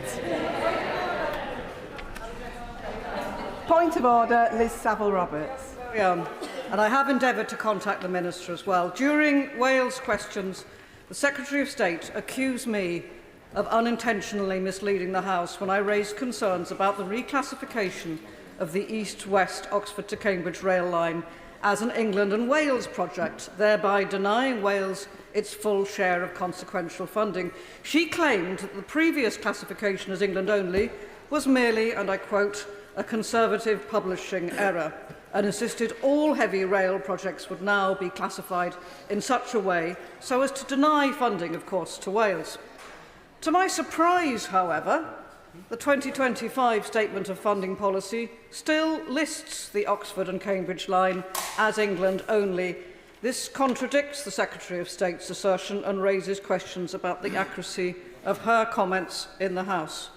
What steps should I take when I have been effectively accused of misleading the House, yet Treasury documents suggest that it is the Secretary of State who has done so?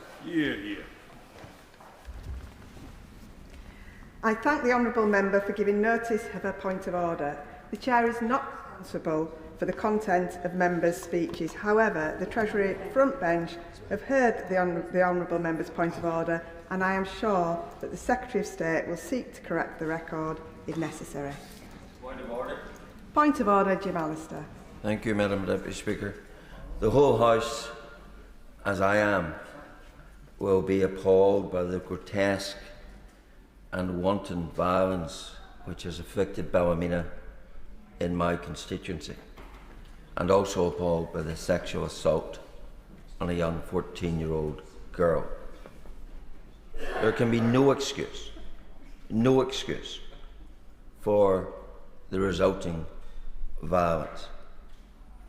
However, the government must be aware of underlying tensions produced by uncontrolled and often undocumented immigration. In that regard, would it be in order to ask that the government should make a statement to this House in what it is going to do to constrain the flow of migrants who legitimately travel under freedom of movement from one EU country to another, in this case into the Republic of Ireland, and then pass unchecked from the Republic of Ireland into Northern Ireland, which has been a contributor, particularly in respect of Romas, it would seem, as to the concentration and the problem that has consequently resulted.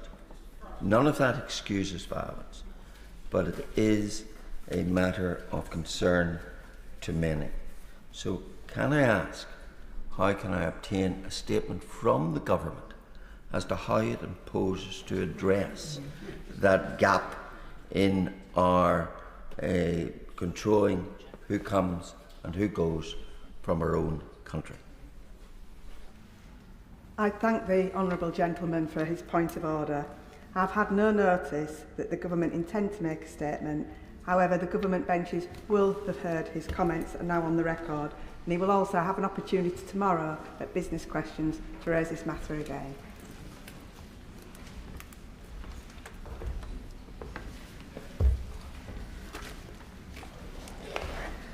We now come on to the presentation of bills. Presentation of Bill, Mr. Richard Holden.